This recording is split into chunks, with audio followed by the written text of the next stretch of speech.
Ali, Ali, Ali, Ali, Ali, Ali, yeah. I praise Allah for these lessons. I'm striving to be the message, and I thank Allah for His blessings. Ali was the circle 7. I praise Allah for these lessons. I'm striving to be the message, and I thank Allah for His blessings. Ali was the circle 7. I praise Allah for these lessons. I'm striving to be the message, and I thank Allah for His blessings. Ali was the circle 7. I praise Allah for these lessons. I'm striving to be the message, and I thank Allah for His blessings. Ali was the circle 7. I praise Allah for these lessons. I'm striving to be the message, and I thank Allah for His blessings. Ali was the circle 7. I praise Allah for these lessons. I'm striving to be the message, and I thank Allah for His blessings. Ali was the circle 7.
All right. Islamism without the schism.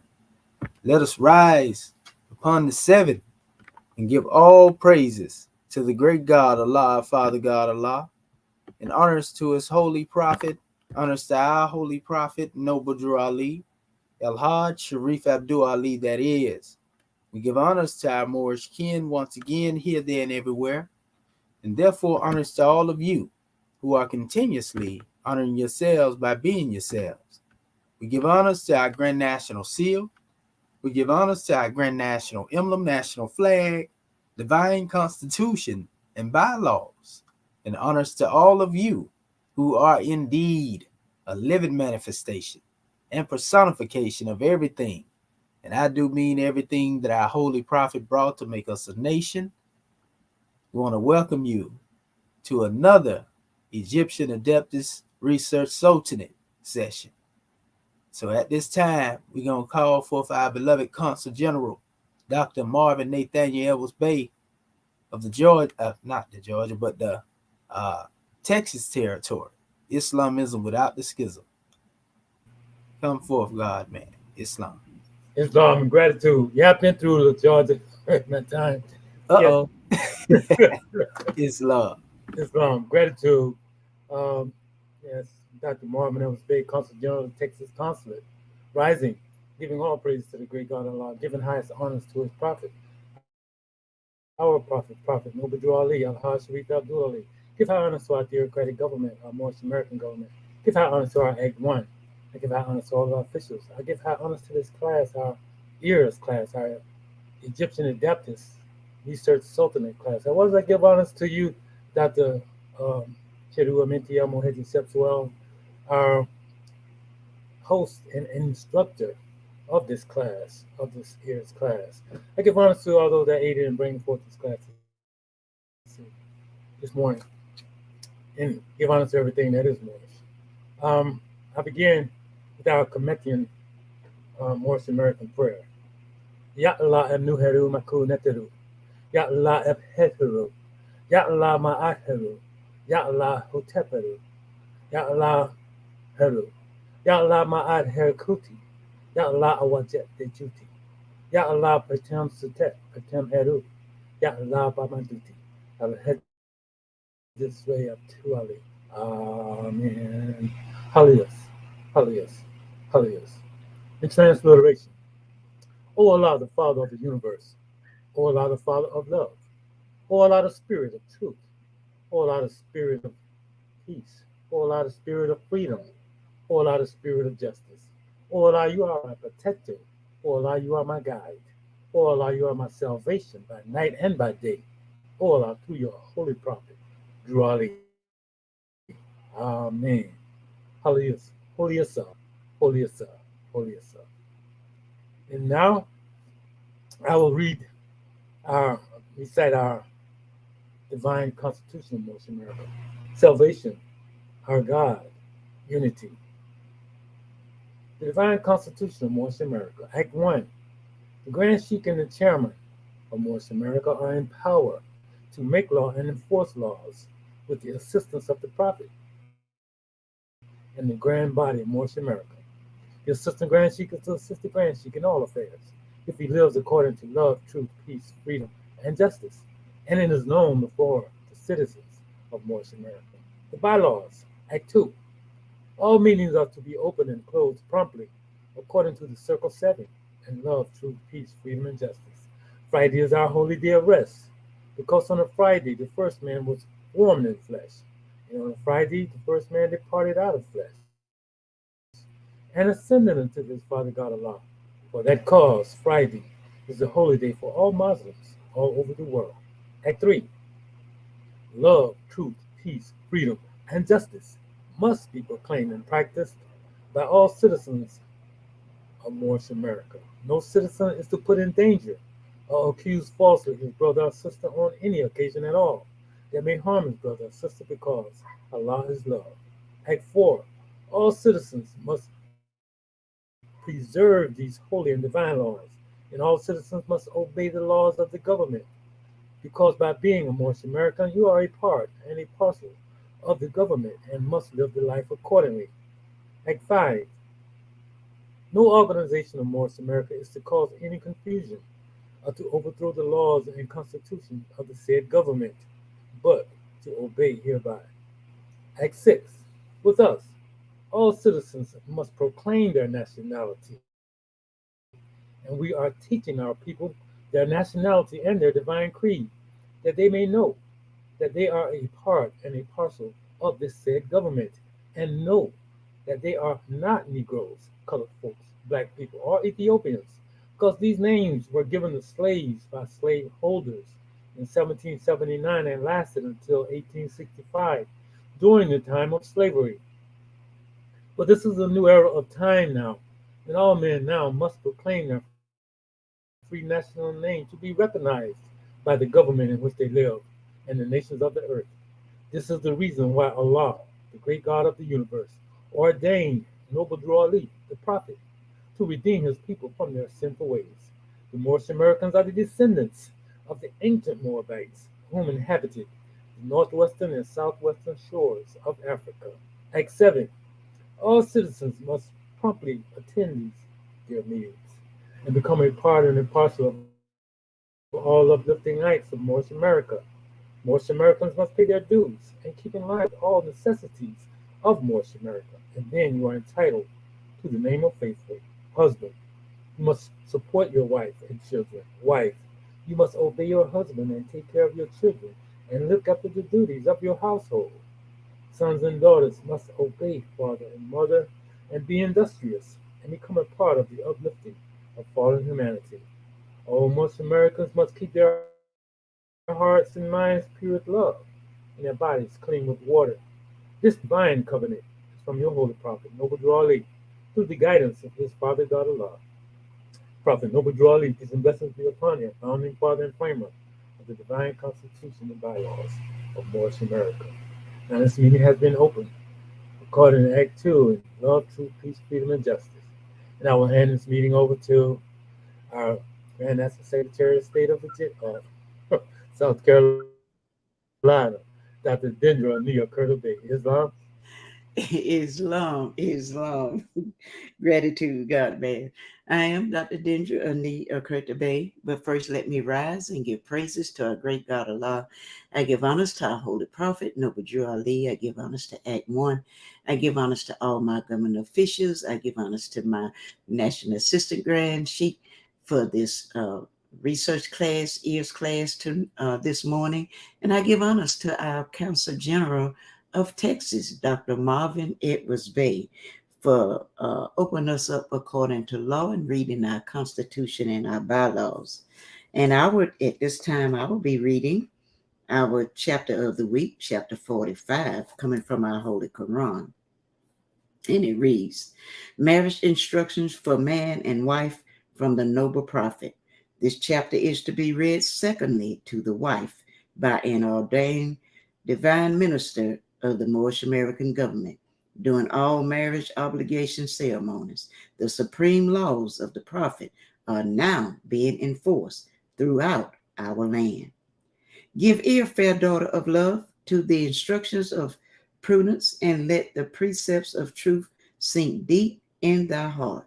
So shall the charms of thy mind add luster to the elegance of thy form, and thy beauty, like the rose it resembleth, shall retain its sweetness when its bloom is withered. In the spring of thy youth, in the morning of thy days, when the eyes of men gaze on thee with delight, and nature whispereth in thy ear the meaning of their looks. Ah, hear with caution their seducing words. Guard well thy heart, nor listen to their soft persuasions. Remember, thou art made man's reasonable companion, not the slave of his passions. The end of thy being is not merely to gratify his loose desires, but to assist him in the toils of life, to soothe his heart with thy tenderness, and recompense his care with soft endearments. Who is she that winneth the heart of man, that subdueth him to love, and reign in his breast? Lo, yonder she walketh in maiden sweetness, with innocence in her mind, and modesty on her cheek. Her hand seeketh employment, her feet delighteth not in gabbing abroad. She is clothed with neatness, she is fed with temperance. Humility and meekness are as a crown of glory circling her head. On her tongue dwelleth music, the sweetness of honey flows from her lips. Decency is in all her words, in her answers are mildness and truth. Submission and obedience are the lessons of her life, and peace and happiness are her reward. Before her steps walketh prudence, and virtue attendeth at her right hand. Her eye speaks softness and love, but discretion with a scepter sitteth on her brow. The tongue of listeners is dumb in her presence. The hour of her virtue keepeth him silent. When scandal is busy and the fame of her neighbors is tossed from tongue to tongue, if charity and good nature open not her mouth, the finger of silence resteth on her lip. Her breast is the mansion of goodness, and therefore she suspected no evil of others. Happy were the man that should make her his wife. Happy the child that should call her mother. She presideth in the house, and there is peace. She commandeth with judgment, and is obeyed. She arises in the morning. She considereth her affairs, and appointeth to everyone their proper business. The care of her family is her whole delight. To that alone she applieth her study, and elegance with frugality is seen in her mansion. The prudence of her management is an honor to her husband. He heareth her praise with a secret delight. She informeth the minds of her children with wisdom. She fashioned their manners from the example of her own goodness. The words of her mouth is the law of their youth. The motion of her eye commandeth their obedience. She speaketh, and the servants fly. She pointeth, and the thing is done. For the law of love is in their hearts, and her kindness added wings to their feet. In prosperity she is not puffed up. In adversity she helpeth the wounds of fortune with patience. The troubles of her husband are alleviated by her counsel and sweetened by her endearment. He putteth his heart in her bosom and receiveth comfort. Happy is the man that has made her his wife. Happy the child that called her mother. Islam, Islam, Islam. I have thus read chapter 45 coming from our Holy Quran, and we will turn everything back over to our National Assistant Grand Sheikh, Dr. Sadu Amiti El Mahedji Sepsuel. Are you there, God man?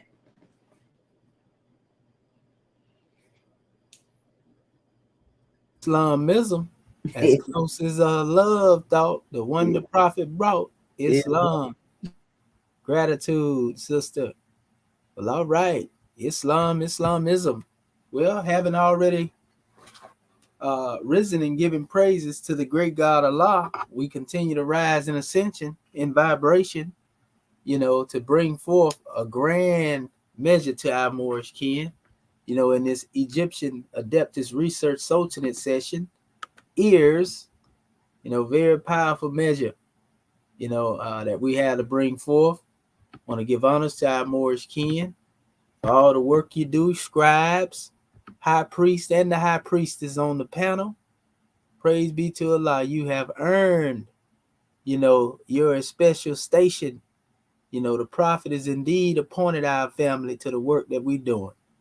Many are called, but few are chosen. Islam. And so we have in our particular assignment, 3 points of measure. Using your skillful scribe document to become familiar with the pronunciation of alphabets, as it gives direction in there. That's the first point. Point 2 is to search the internet for random hieratic papyri of your choice, basically, and transliterate words of your choice, sounding out the proper expression of the consonants where there are no vowels. You see, because when you transliterate, there ain't no vowels there, so you got to fill it in, And then the third portion is use your dictionary of choice out of the ones that we had sent out, basically, to define the words that you transliterate. And that's basically what we have. So we getting ready to sit back and see our scribes go to work, family. Oh, man, we have come so far and so short of a duration in what they call time. Time never was when man was not. Ooh-wee. So at this time, I'm going to get out the way, and we're going to let our Moorish kin come forth so that they can demonstrate what a skillful scribe is. Islamism without the schism, Islam. So which one of our scribes would like to come forth to demonstrate? Islam. Islam, Sister Curta Bay. All right. Well, present your screen and all right. Islam. With the masses. Yes, let me go through this motion of present. Share screen. And share screen again. The entire screen. And then hit share. Okay, I think okay, we got you. You got me? Okay. There you go. Now let me do this here. Okay. Get my little screen up out the way. All right. There you go, Goddess and Queen. All right. Let me. And I'm muting out. Okay. Let me pull up my homework. I know I need to. Yeah, I know I need to make this bigger so y'all can see. And you let me know, Dr. Shahid, if just gotta open your window up. You got a nice little piece of paper over there. There you go. Yeah, that. Thank you. Yeah. Can you see it good now? You just got. You got to move it up, but yeah, we can see it. It's open. You just got to scroll it where we can see what you're trying to show us. Okay, yeah. There we go. Oh man, she got a. Ooh. This is the beginning. Okay, family, let me tell you how I Where come. you got that from? Let me tell you how I come about choosing this because, like you said, you say use your skillful scribe document to become familiar with the pronunciations of the alphabets. And so then I went to number 2, and you say search the internet for random hieratic papyrus and transliterate words of your choice, choosing sounding out the proper expression of the consonant where there are no vowels. And then you say use the dictionary of our choice. And I wanted to I wanted to use some of the peppers we already had that you had already set out, but I was obedient. I said no, I'm gonna because I'm still unfolding and working with this computer. So I typed it in and I Google hieratic peppers, and a lot of them that I kept choosing, they were the Eber peppers, and they had things, like alphabets and stuff in there that I was familiar with. So I said, you know what? I'm gonna challenge my own self, and I'm gonna jump on one of them that's kind of hard, that I'm not used to it too much, and I'm gonna jump on there. And I know my Moorish kin, they will have my back because I'm challenging myself. So I picked this one out, and they said that this is the hieratic Egyptian script from the Book of the Dead, and they say the artist was unknown. And then they say that they talk about the captions are provided by our contributor. And as you can see, they had in the little fine print, say this image could have imperfections as it's either historical or reportage. And then they say the hieratic Egyptian script from the Book of the Dead, we know different. Uh, Book of the Dead of Penujum.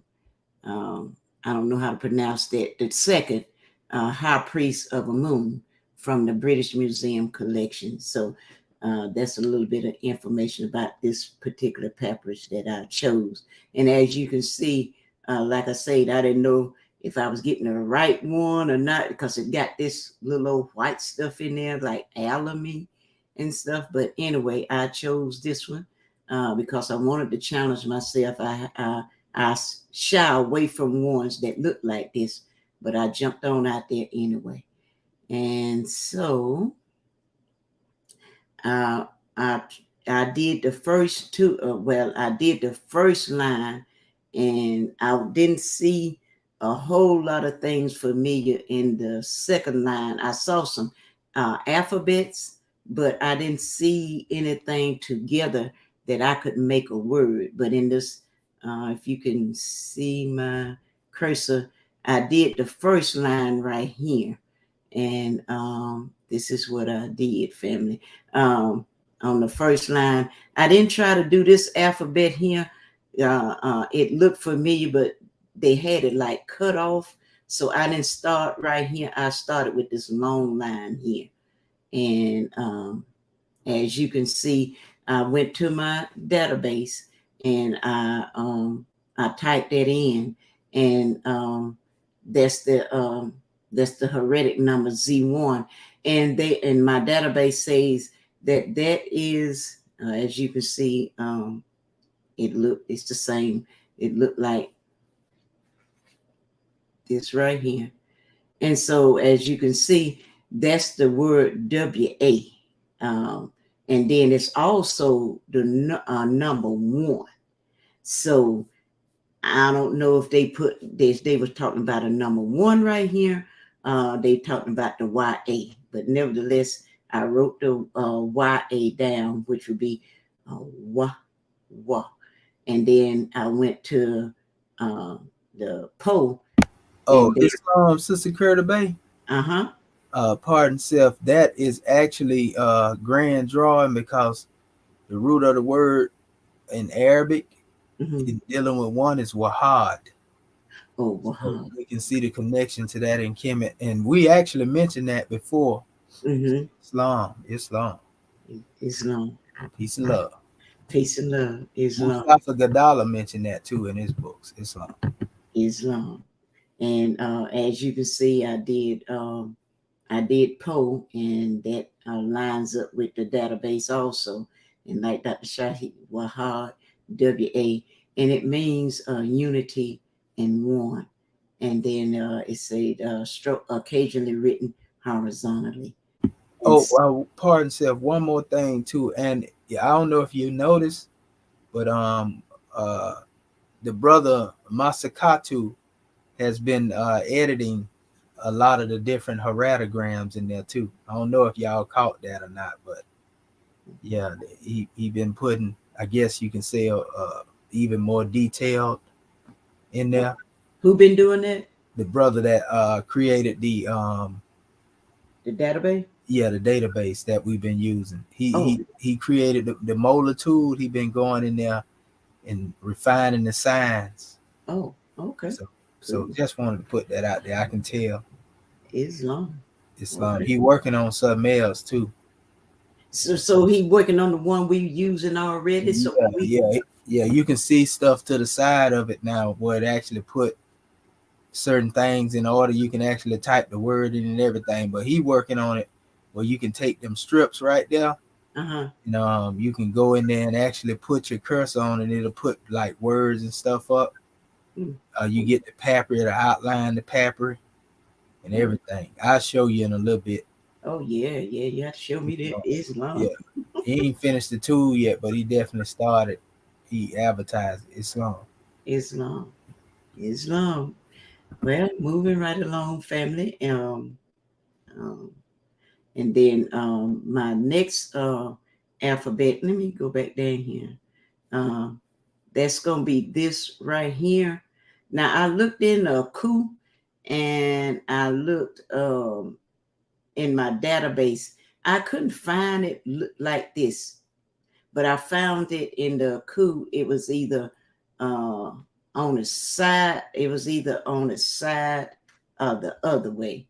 So I got a question mark by that one. I'm not sure because, like I said, the way it showed up, it showed up like this right here. It didn't show the opposite way. So I thought maybe they may have, whoever was writing it, maybe they just put it up like that versus like you say, I don't know if this is something he changed or not, but nevertheless, going back here,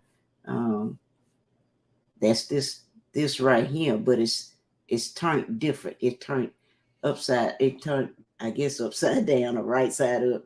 And then, like I say, I found it in a coop, and it was laying on the side. It was like this right here in the database. But if that's correct, like I say, I got a question mark by. If that is correct, then that's gonna be the MDA, and that D. And Dr. Shahid, you might have to help me with this. That D gonna take on the D as in Delta.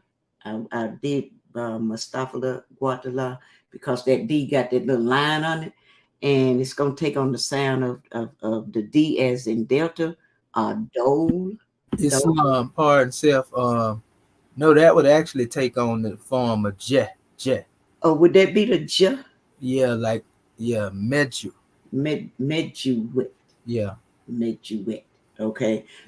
Yeah, that's what I got a little bit confused on that.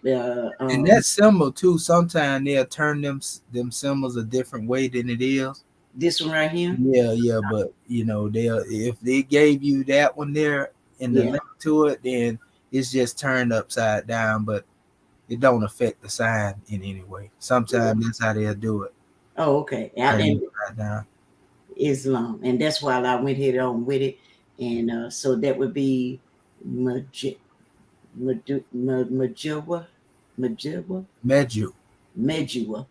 Yeah, Medu. Mm-hmm. Okay. Islam, and then my next you see this little thing up here? I say that was an N. I didn't know what this little dot was at the top. I can't see your cursor, Sister Curta Bay, if you're moving it. Okay. Okay. Can you see up? Yeah, Yeah, that look like an N up there on top of that. yeah, and that's what I put um, right You see here. the little hoop on the end if you blow it up a little bit. Yeah, yeah, Yeah, if you were to blow it up and look at it, definitely uh-huh. the end. Yeah, so I say that was the end. So my next word, um, I say that was the end, and then my next word, they got the same thing because I'm going right to left. I'm going this way. Like I say, I didn't know what that little comma, little dot was. So, um, but anyway, you got that long stroke again, and I already went over that one. And my next word, as I was working on this one, Dr. Shahid, um, I thought that was, as I worked on it, I separated it out. But after I got to looking at it real close with my magnified glass, then I thought, you know what? That may be a trilateral, literal, or a biliteral word. But nevertheless, I went head on and separated them out. But and y'all can help me on that because it looked like it's all joined together, even with that up there. And but anyway, I'll show you what I did. I tried to find all of it to um to show you. And so, like I said, I already talked about this one. We know that that was the WA, and then right here, um, we know that that's the PR down here, as you can see. I say that that's if you can see my cursor right here. I say that that's the PR because it looked the same as my database up here, as you can see right here,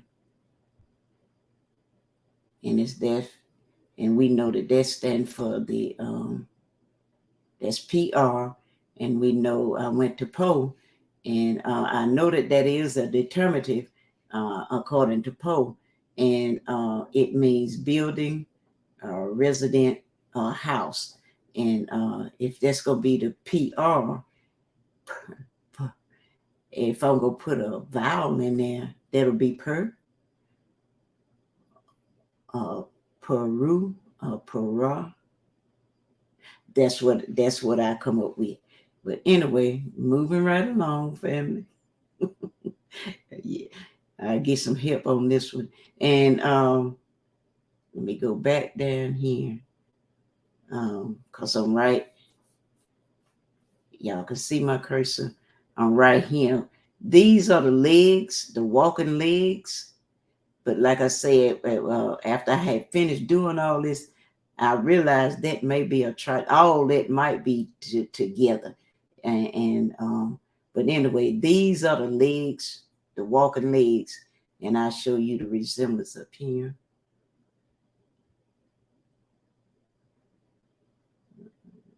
Okay, as you can see, the resemblance here, and we did this one the other time I did an assignment. It was coming up as IW, IWT, TKN, and like I say, we did that. We talked about that the last time, and Awati. Um, if I put a vowel in there, Awati, WIWETE, Awati, and then TE, I would put a vowel in there, TE, Tikini, Tikini, and you can also put a in there. We can put a in there too, no, and that's just what I was working on as my sound. But anyway, moving right along, I tried to find the little thing This on top, that's what gave me some trouble. I got a question mark by that one too. If you can see my cursor, I'm coming down straight above the alphabet there, right there. And when I looked it up, I couldn't find, because this here looked like it's kind of round, and but I couldn't find that. And but anyway, I still looked up. I did it like this. I looked up the if this is the correct, these are more on top of the leg. It's a more square shape, but that don't mean that it ain't this particular word. And if it is, like I say, I got a question about that one. If that is it, coming from my database, that's the SM, the I think that it cost the S got the little long thing up there, the shimmer. But anyway, that's what I come up with, and then as I go up here, now I'm gonna these are the first 3 alphabets that I did in that line, which mean it meant unity. You got the WA, you got the you see this here. I hope y'all can see my cursor. This right here, that's the MDW, Jet, Dr. Shahi say, and then as you can see, that's the N right there. So I come up with my whole translation would be Wamedi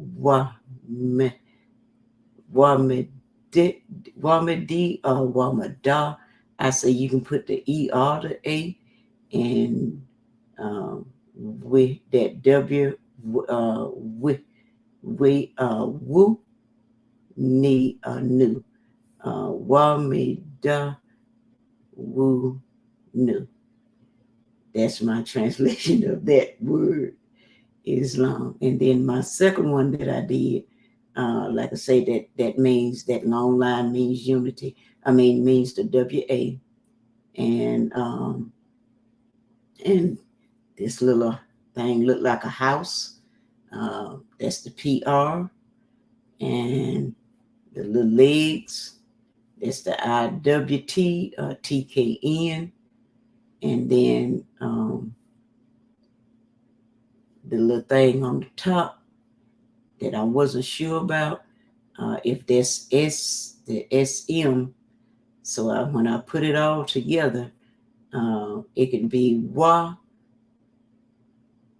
PE, or PU, WA, P, or WAPO, RE, RA, WAP, RE, WAP, WAPURU, Rapura, Aru, and then because I'm putting my vowels in there, and then with the IW, I say that could be Awi, Awa, Awu, and with the T, if I put a vowel, it could be T, and ta, tu, T, ta, K. So that whole thing would be Wapura,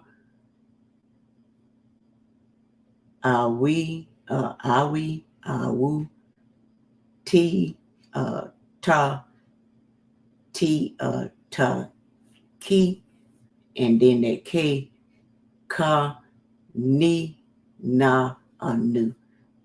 Because I'm with the N on this TKN, if I put a vowel beside it, it can be either N-E, ni, or na, or nu, depending on what that whole papyrus is talking about. And that's where I stopped it, because the other one was the other alphabet. Let me go back.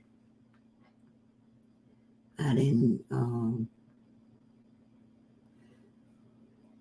Yeah, the other that was the M, and that was the H.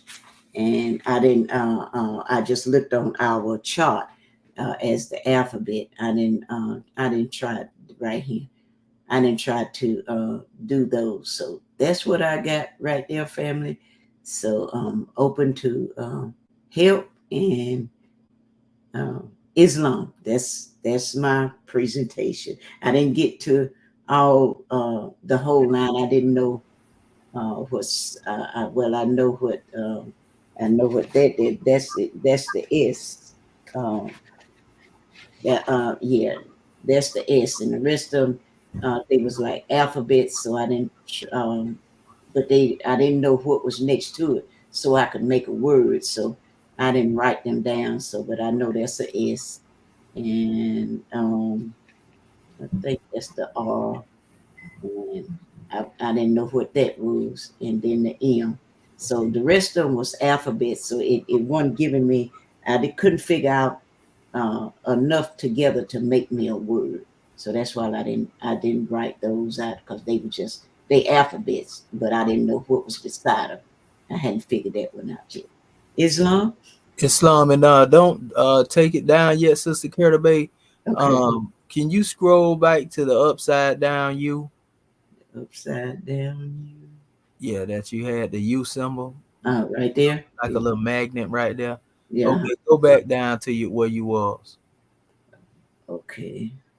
Okay, so and you started on the other side, so that would actually it looked like to me that would be actually Wa'ani Medu, Wa'ani Medu, Wapert, and then you have Ra, and then that sign under which was the feet, the walking feet. What was this? Oh yeah, Ute.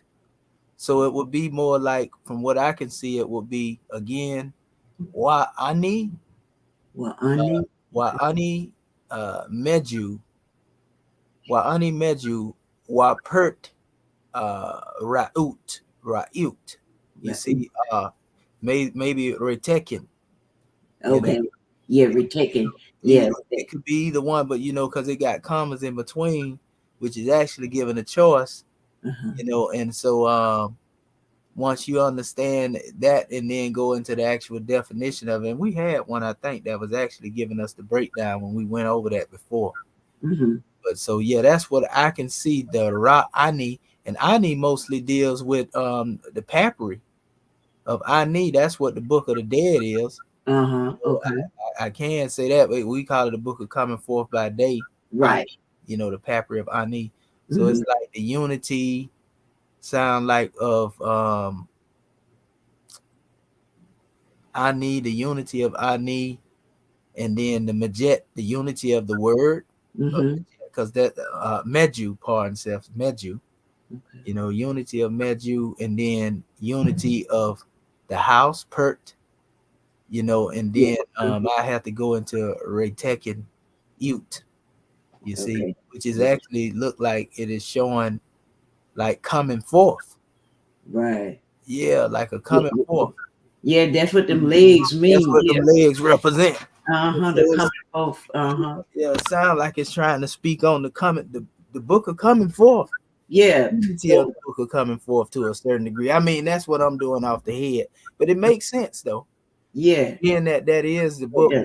I also have that dated too from, and we doing this from scratch without Mm-hmm. no dictionary or nothing. And I know our scribes can probably see the same thing.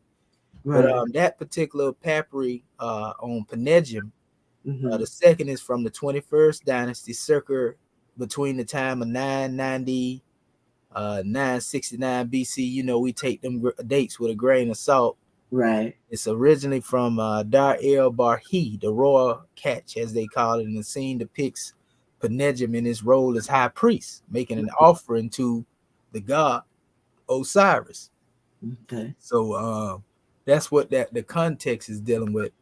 And I actually have another piece of this drawing up here, and just to give more clarity with it. And you did a good job in sounding everything out as you could.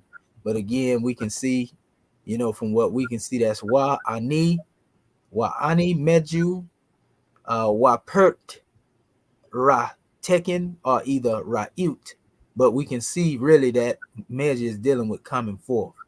Okay, okay. And I got one quick question when you putting it together like that, cause that's where cause you saying yeah, okay, right there, cause you saying so the WA you saying that's why, and then in the MDW. Meju, yeah, meju. Oh, so that'll And be then that little dot on the top of that N, I look at that as an A. That's why I'm saying ani. okay. You see Oh, the little thing you say you couldn't recognize right, that sit on right. the top of the N.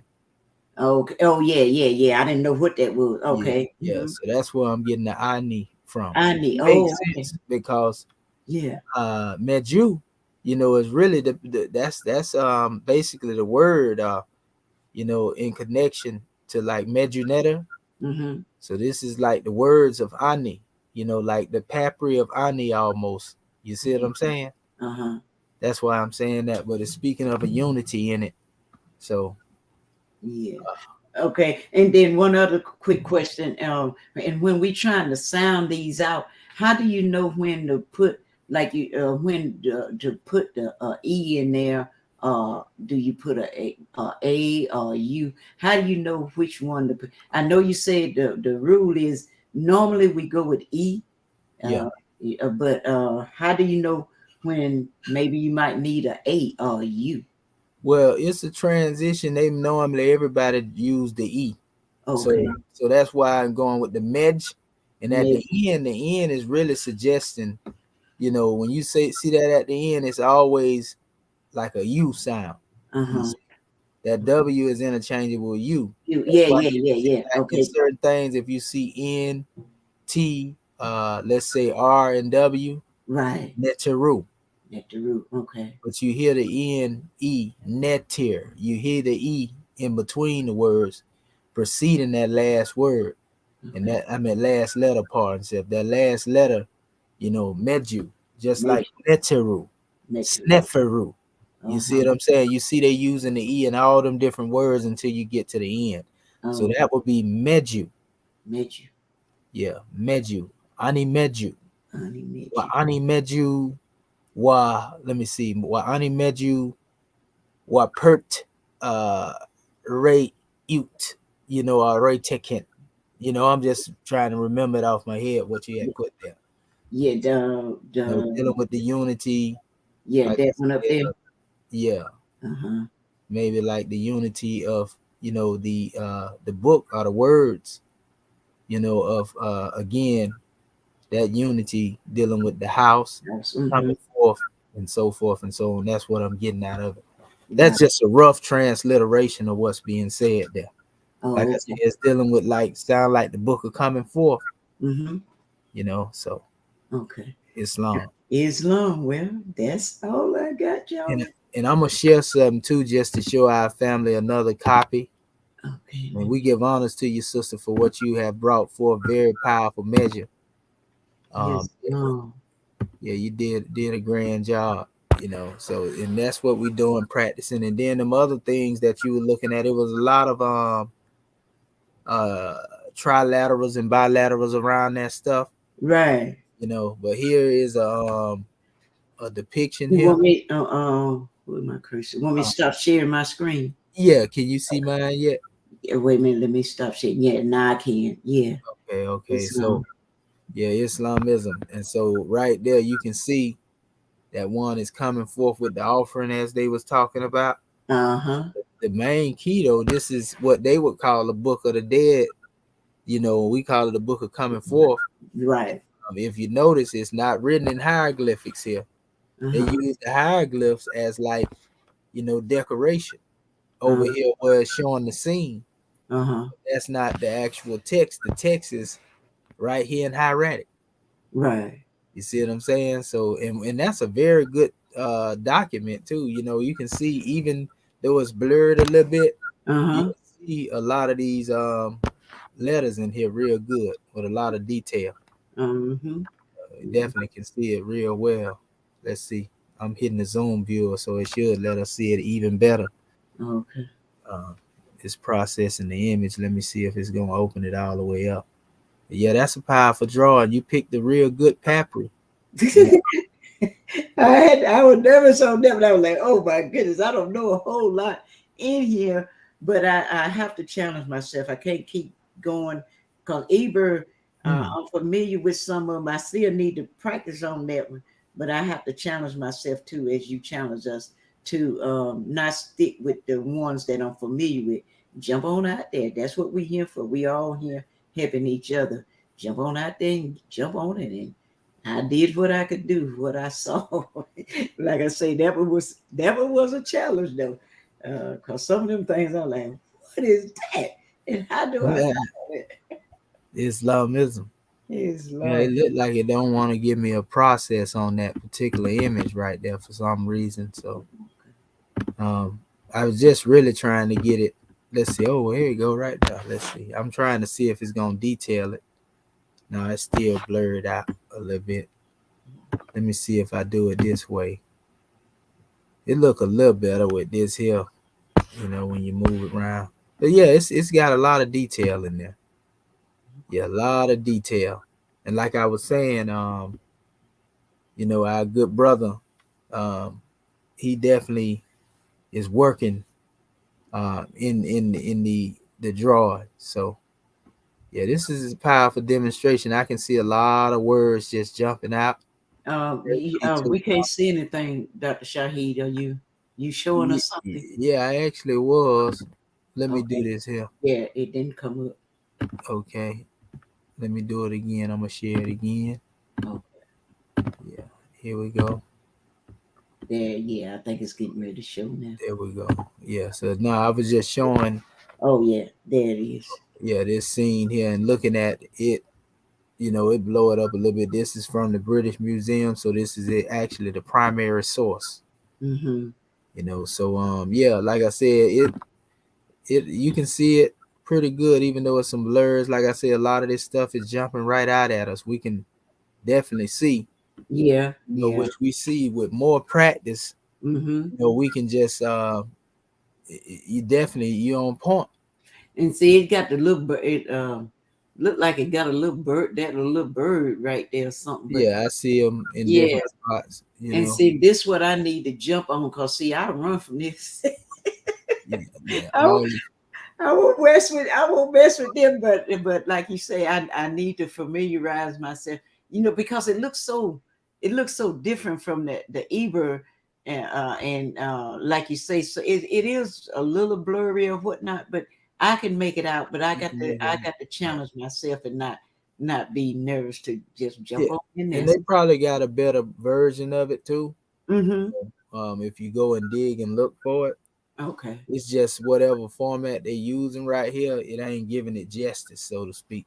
Right. You know Right. what I mean? But so yeah. But other than that, like I said, this is a grand papyri, Mm-hmm. and you can tell it was definitely a later period. See one looking like more of a mulatto, Right. coming in there to bring an offering. Mm-hmm. Also, so yeah, that's a powerful demonstration though. You definitely brought us some education. So praise be to Allah. Ain't nothing wrong with adding on to the information we already have. Islam. Islam. Great job, scribe Praise and high God. priestess. Gratitude. Okay, gratitude. All right, next scribe. We starting off good already. This is, oh man, Islam. Islam, brother Bati Bey. Islam. First, I'd like to rise and give our man of praise to Allah. To the Prophet, to our theocratic government, our royal council, our flag, seal, emblem, our divine constitution, our swift angels, mufti, citizens alike, to all the Moors that are here in attendance, all the ones that are watching, and all the ones that will be. And if you, let me try to share the screen.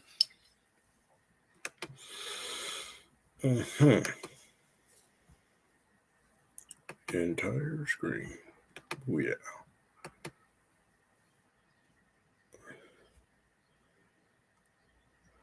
One thing I like about this is, I like doing Sudokus, and they say that Sudokus or playing chess, stuff like that, that it prevents MS, Alzheimer's, right?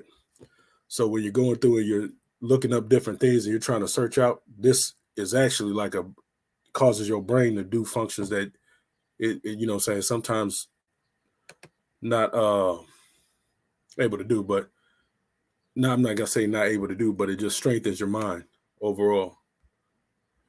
So I did not get I didn't put all those the pictures next to it, but I just took a snippet from this papri, and I cropped it. I cropped the papri. I can't even recall what papri, but it was in the British Museum. I don't think I saved that, but this is the portion that I got from the the papri, and I have this symbol as being, this is almost like the double D, the JID, and when I seen that when you change the F to the PH, right? I decided to take that route to see what saying what would come out, because I didn't think that I was going to find actually the F, but this was symbolizing that this was the F right here. It was symbolizing that this was the F. So I changed it to the PH because the phonetical, saying can be changed to that. And this here I have as the M, this as the S, and this as the Y. No, this is the MS. The MS Y. And then I have the legs. Now the legs, this symbol is a determinative, so I didn't really know exactly what they were trying to express, because I couldn't find the which I think is that's the head that they tried to make into that one that weird symbol. If I can, I don't know if it's gonna share right. Let me go to this a cool tool. But yeah, so this would be the bottom part of that determinative, but the top part with the zero, with the O on it, I could not find that. I didn't know if it was symbolizing a H or whatever. Yep, that's what I was looking at, it being an H attached to that bottom portion. And so hold on. Oh, okay. I got to drop this back down. I'm gonna pull this up. Okay, and so then I didn't get this symbol because I didn't know if that was saying it was a G. It didn't look like any G that I seen from or get or the K sound. I didn't see that any symbol that looked like this. You know what I'm saying? So I didn't want to. But then again, it looks like that might be a determinative because this almost looks like an arm. You know what I'm saying? The differential of the arm where that part was darkened in, and this part was pale, and then it goes into this, which is Shema, right? Shema. And so what I deciphered out of this, it says the JED column. It says the PH, a person or place attaining wealth, finish doing something, contest, will, spear, a fish. MS, which would be this portion right here. It says bring, present, bring away booty, take aim. Wah, which was this. It says brooding, conspire against, schemer, far from, long ago, for a long time past, go, fall into a condition. And then the next like I said, this determinative was this they were trying to say that means like you said earlier, going to or going away from. But I didn't understand what this was, and this is where I got Shema, which means the upper crown of Egypt. So what it sounds like that I deciphered. Then let me say this too. If you keep going over, I didn't get this decipherment because I didn't understand what that. I've never seen that before, or if I have, I'm unable to recall it. It might be turned a different way, but I didn't recall what this was, or never. I don't recall seeing it. And That's that is that humans squatting like with their hand up to their mouth demonstration. That's how they would depict that symbol there. But all these look like a whole bunch of determinatives behind them, which would be maybe biliterals, triliteral. That look like sabate right there, like Seba. yes, In between like this, the yeah, star. yeah.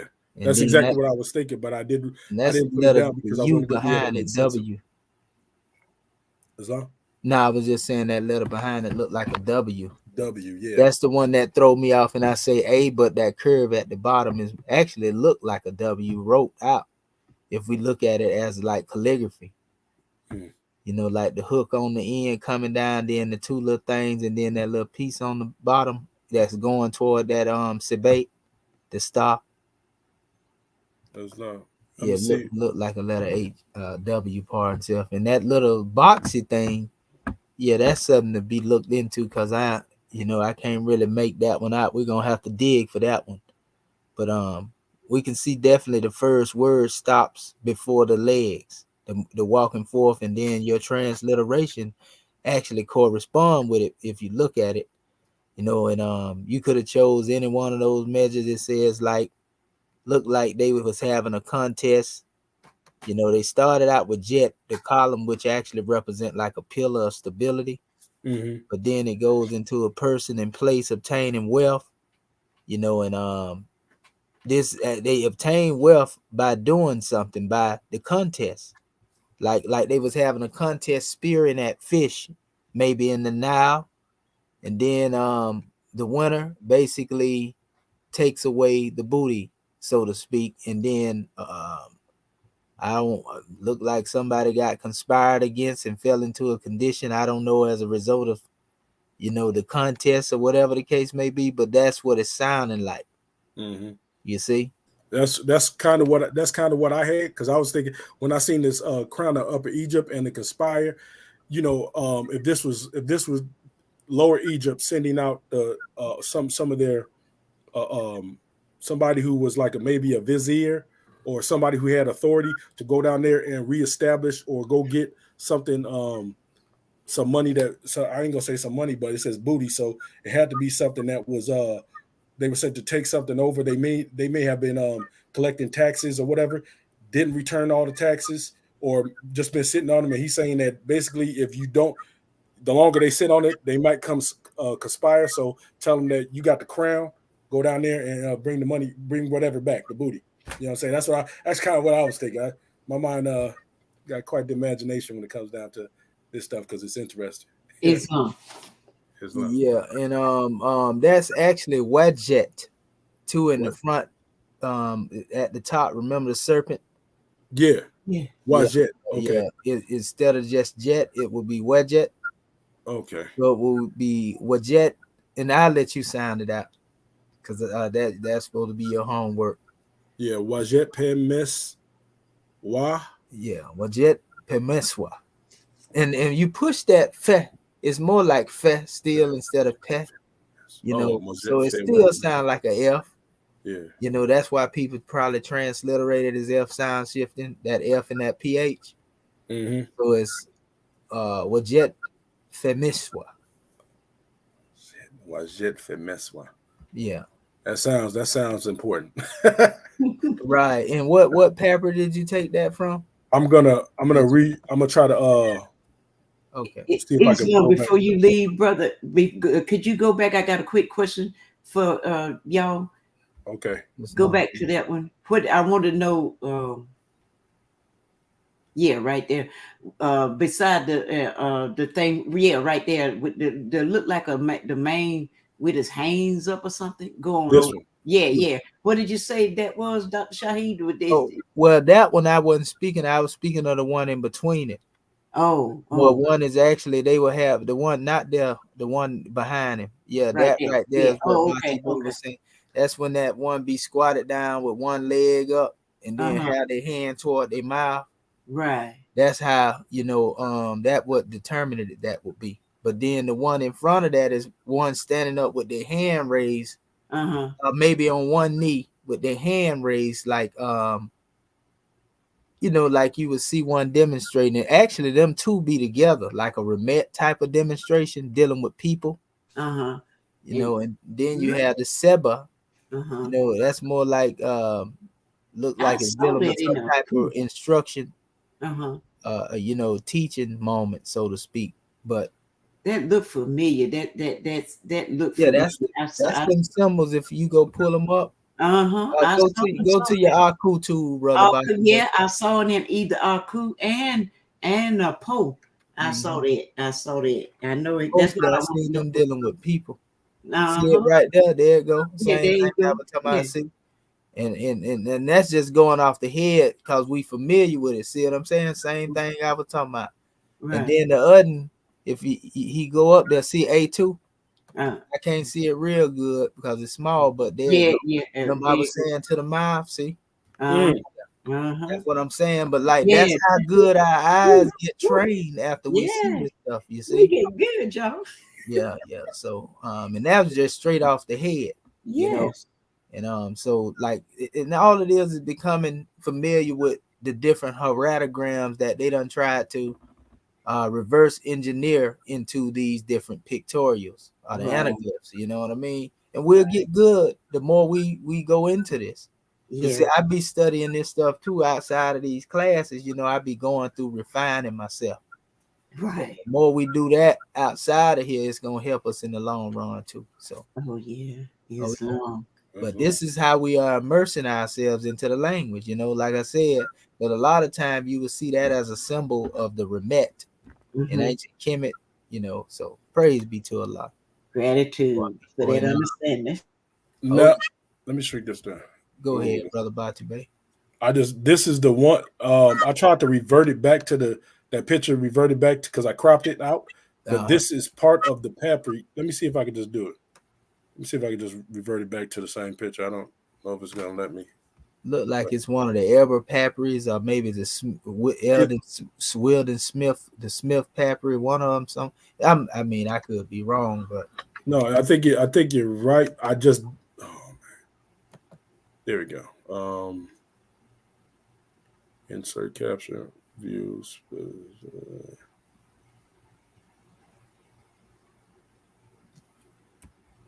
See, yeah, I gotta scroll down real quick. I'm gonna see if I can see if it'll pull it up. yeah, but y'all doing a good job though. Praise be to Allah, man. That's what I'm talking about.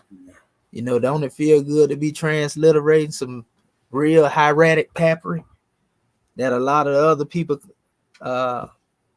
go in opposition to? Yes, it does. Is what I'm saying? It's like puzzles. So what I'm saying, it's doing something that have never been done. So what I'm saying, it gives you kind of this esteem that yeah, what I'm saying, it's powerful. That's why in most cases when one be talking about they read Medu Netta and you pull that up in front of them, they can't read it. And they talking about that's the hardest thing to read. That's how I know they ain't thoroughly studied the Medu Netta, because if they knew it, they'll know that those pictures were basically reverse engineered from the hieratic. You see? And they talking about I don't read that. How? That means you ain't a serious study in the Medu, You're not taking it serious. You going off what somebody else said, and that's it. And that's why when we call them out on it, they can't they don't have a favorable reply, so to speak. Yeah. I tried to do this one right here, but Uh, some of the lettering I couldn't really match with it. So I started off deciphering that one, and it didn't work out too that look swell like for me. pretty good. I can see like the papyri of like the what you call it, the Mejet.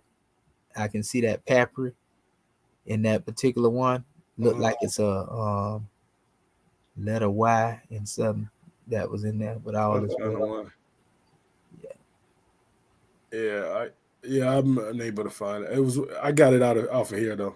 Okay, it's all right. No big deal. It just looked like something, like I said, looked like an E.A.R.S excerpt, but that's all good. It's not Islamism without the schism. Well, all right. All right. Peace and love. Peace and love. Grand drawing. So that's a powerful measure you brought forth, brother.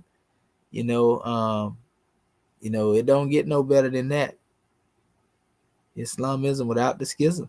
All right. Next scribe. Y'all doing great. Psalm. Islamism Grand National Secretary of the State. Ooh, Islam. Praise the Lord. they knocking it out at ballpark, ain't they? Yes, they are. Praise the Lord. Gratitude. Islam Islam. warriors can rise in giving praises to Allah, honor to our prophet, honor to our E.A.R.S class, honor to our panel, to our family online, honor to Act One, and honor to our host instructor, Dr. Shadua Menti El Mahedjid Shepsuel, for grand class. Gratitude. And giving honor to Dr. Dendra and Dr. Bati Bey for bringing forth divine keys. And I'm going to share my screen.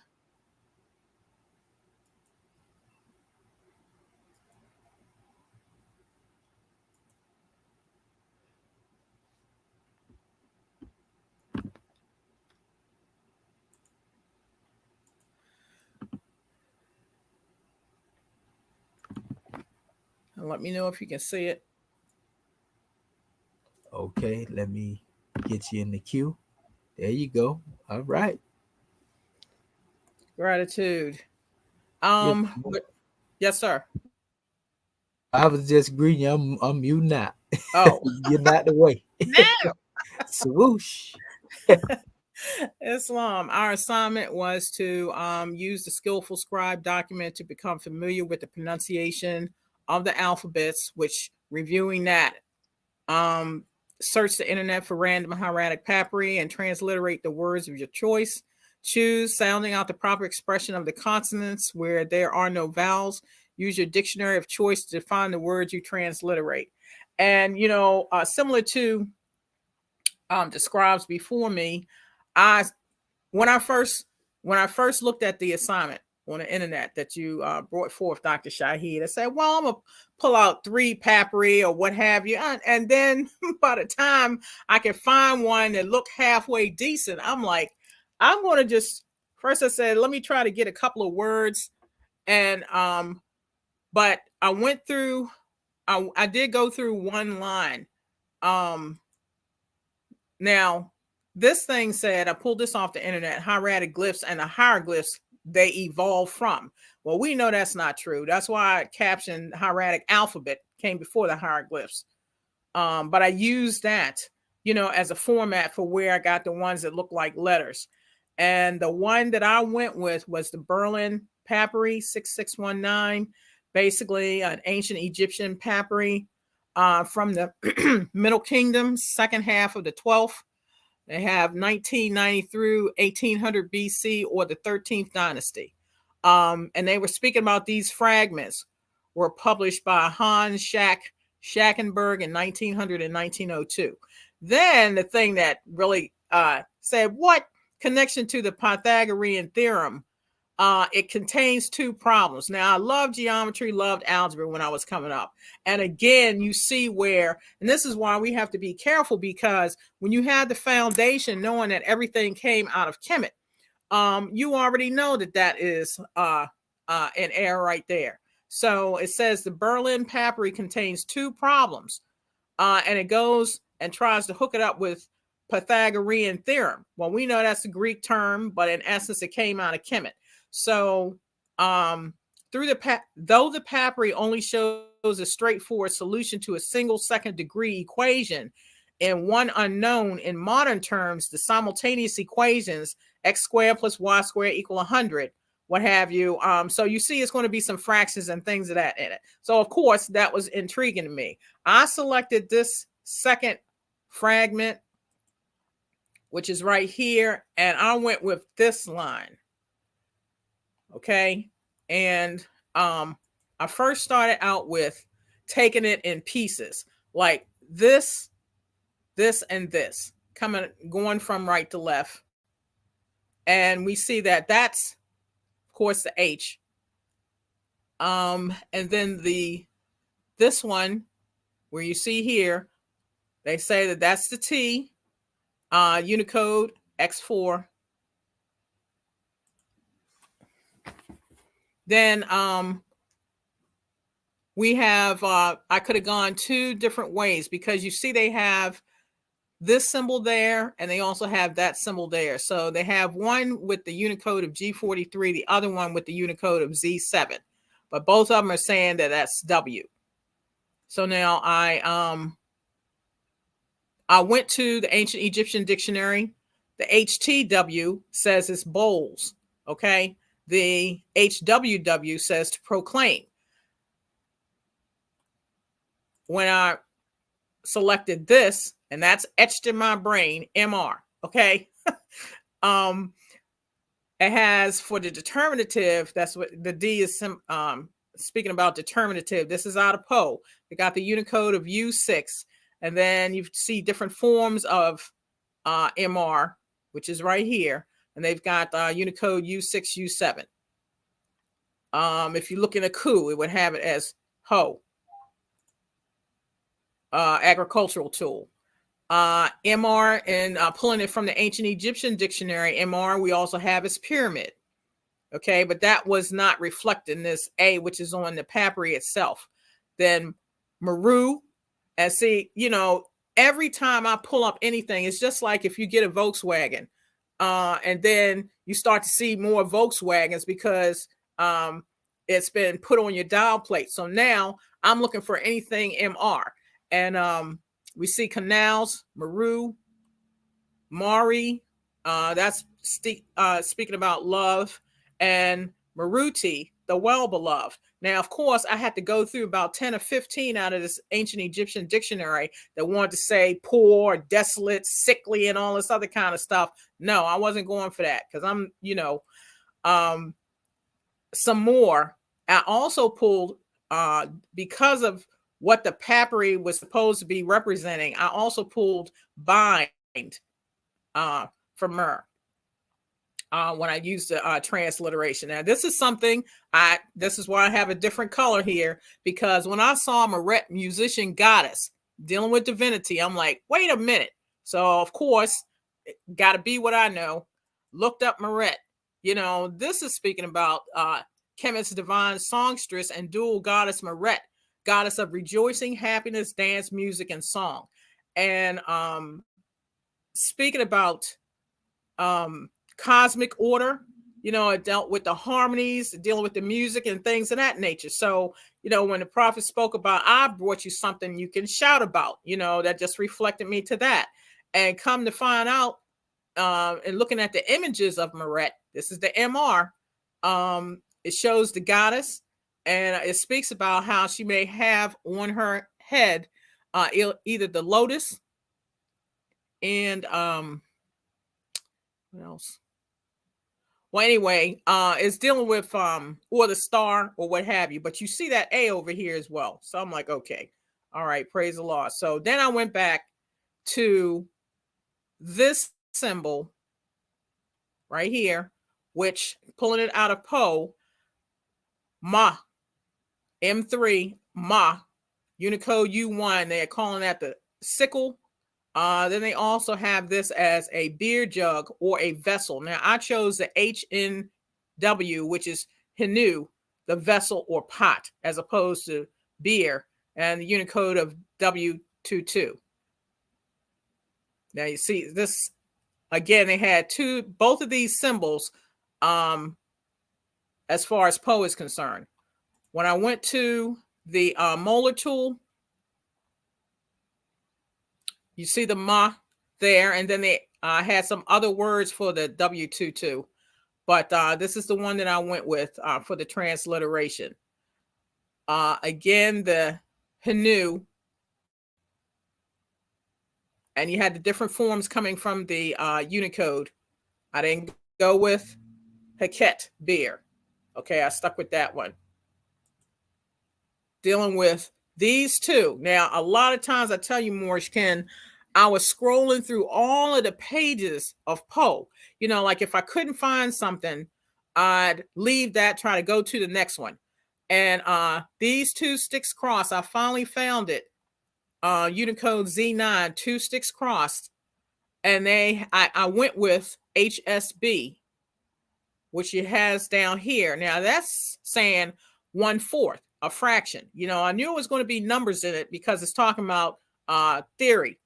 And it also had recon, you know, like how you reconsider whether it be adding up or what have you. So I used the HSB in the transliteration. The K, you or your, and here's the symbol of the bowl, Unicode V31. Then, of course, we know that's the N, which is right here and here. Now, this little thing there, it took me a minute. And they call that a determinative or a logogram dealing with the seated man, okay, using Unicode A1. When I looked up A1 in the molar tool, that had I. Hieratic letter S, which is this one. This here, Nateti, of course, triliteral, and it's meaning that. Got that out of the ancient Egyptian dictionary. This one right here. This is what I'm saying. Well, it looks kind of similar because I was also scrolling through Aku as well. Now this one, I have to give praises to Allah because you know how Dr. Shahi was just speaking about training one's eye. I didn't really see this, but I was trying to look at in my visually what would this symbolize. So I was kind of going for the shape and scrolling down through Aku, but I did find it in Poe, meaning pestle and mortar, but it also had pound, SMN, semeni, pound. And that's what I use for the transliteration. And also looking up SMN in the ancient Egyptian dictionary, they also had to set in place. So I use that meaning as well. Hieratic letter N. And it took me a while to find I looked at it as 2 sticks meeting each other. And I finally found it in Poe. And that's what I'm looking at. It could be something else, but I took that dealing with the number 100. I'm like, well, so at least we're getting some numbers here, which would kind of match up to what this papyri is supposed to be about. Again, another N here. This symbol, I had to go to Aku. They had it under the category of the birds or the falcon, but you could kind of see where it had the one stroke and then what looked like a little leaf coming out. So I went with that. And it had IMN, a moon, being the god right here. And that's out of the ancient Egyptian dictionary. And this is also the molar tool. So you see IMN here and also here as far as vetting is concerned. Then here was another one, like I tried a couple days to try to go through and find what this is. So now this was fingers, Jabba, because that's a DJ thing, finger, with Unicode D50. And that looked like that looked like N. Now this thing here, okay, I put it as 100 again because it looks like, because it was not too clear, but I put it as the number 100 again. And they also have the bar, finger, thumb, toe, digit. And then this one has 10,000 numeral. Now this was a stretch for me. That would look like a E to me as far as our alphabet is concerned. So I tried to go through Aku to find that. I went with Emmy, to give or place, like dealing with placing numbers or what have you, even though we know that that's a determinative as well. Now, when I put this together,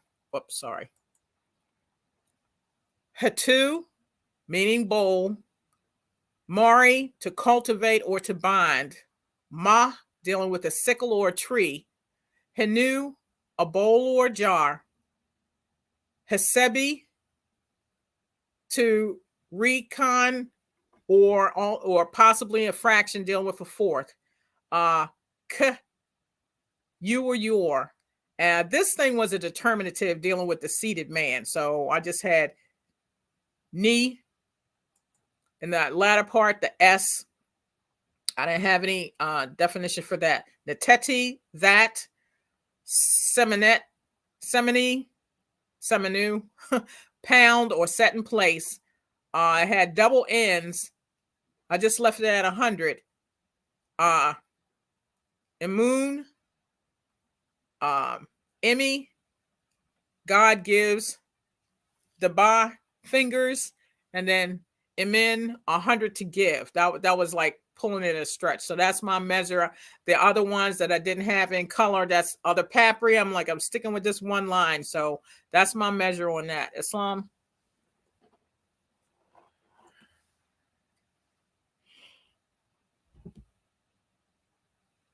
Islam, Grand National Secretary of the State, great job. And go back to your first portion on your pronunciation and your transliteration right there, the one above that slide. Okay, so we see Hetu Mir, Hetu Mir, Ma Hinu, Heseb. Because you can actually stop at the B. Okay. Without adding the I there. So it would be Heseb. And then Ak would actually probably be better there instead of the Ka or Ke. Oh, okay, The period that's in front of it. Okay, you want me to put the AK or just leave it K? Oh, it could be Heseb Ka. It might be Heseb Ka together with that period there. Mm-hmm. You know what I'm saying? And then we have the Ni, the Ini, more like Ini. Islam. Yeah, that's what I can see there. And then what was the other one up under that? The next slide you had. Okay, yeah, and then so that's Sinet Simon, Sinet Simni Simon. That's look like two N's. Simon, Simenen, and Amen, Amen, Amun. And then you had the Emmy, which we seen that. And the ba, I know one dealing with the finger, what you call jabba, you know, and then imin, you know, imin, because I'm looking at the period connected. But I see that you did point out the math that's in there, you know, and it's talking about a pound and so forth and so on. And almost like one is counting with their fingers to a certain degree. You know, right. Is what I can get out of that.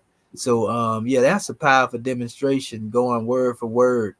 And these are the things we have to do. We definitely got to take it with a grain of salt when we going through what they already have done in transliterations, because we see that they've been making a lot of mistakes, the people prior to us. So it's good to be able to go into these things ourselves, and like I said, it's only refining us even more and familiarizing us, you know, with the alphabet, you know, even more. So this is a powerful drawing, man. All y'all scribes have done a grand job. Y'all did your homework. You brought it forth before the masses, and we're gonna keep progressing. I'm telling y'all, by the end of this year, man, oh man, because I know by now most of y'all, when y'all look at Papri, words be jumping out pretty much.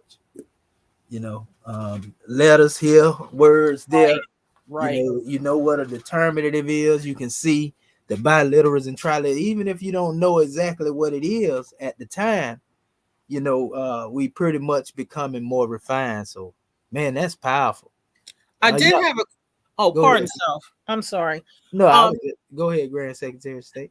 I did have a question when it comes down to the determinatives. Like for instance, a seated man or what have you. When you do the transliteration, are you putting determinative seated man, or just how are you addressing that when you go to transliterate? Well, when you see that determinative at the end, it really has to do with the determination of what's being said. The indication, it's just indicating what's being said. And it also acts as a separation. You know, like what punctuation marks would demonstrate, or just not even punctuation mark, just showing you the end of a word. You see, like if you got one word and you see that determinative, you know, okay, this is one word. Then when you go behind it, most likely, sometimes you may see two or maybe even a few determinatives. But then, you know, when you see that alphabet pop up again, okay, this is another word. You see what I'm saying? Yes, That's sir. how you address that.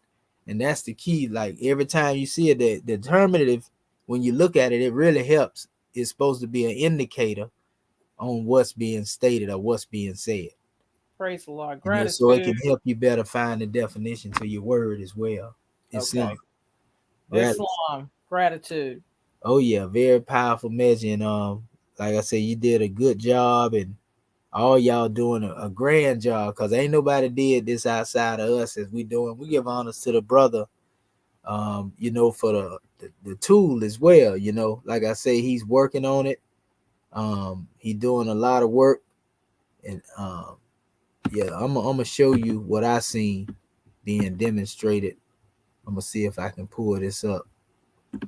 Dr. Shaheed, Uh-huh. pardon yourself. It's not. In reference to that brother, and let's say for instance the coup tool or the molar tool, because I left my tabs up since when you first sent us the email for that. So when I have to take it off and just re-upload it in order to get the updates that he had. Oh no, cause he ain't finished it yet. He has already updated in the same tool that we got. I'm gonna show you what I'm saying. You'll see it. You'll be able to see it. Probably wasn't really paying attention more of the thing because we used to looking at it. But I'm gonna show you exactly what I'm referring to right here. I'm gonna go to the website real quick. It's basically more like you refine the symbols or something to the extent. Can y'all see my screen sharing right now? Yes, sir. Okay. So here we go right here. If you look, like normally, you see how these things here look. It's like you can see how they're a little more perfected than they was in the writings of them. See them? Islam. Like he almost like he went and redid them. You know, a lot, like they look a lot more clear with clarity. You see what I'm saying? Yeah. And all of them are looking like that. I'm just talking about the symbols themselves. And so I don't know if he rearranged something or just took the best signs. More than likely, that's what he did. He went and took the best signs and the best developed signs. Or maybe he have some stuff to put it in there, but you can definitely see it. If you look at it carefully, when I drop it down small like that, you can see they look more crisp, so to speak. You see what I'm saying? Yeah, definitely. As opposed to the blurred, and we'd be like trying to make things out. It's like he went and rearranged some things in here is what I'm looking at. You know, and you can see it all up through here.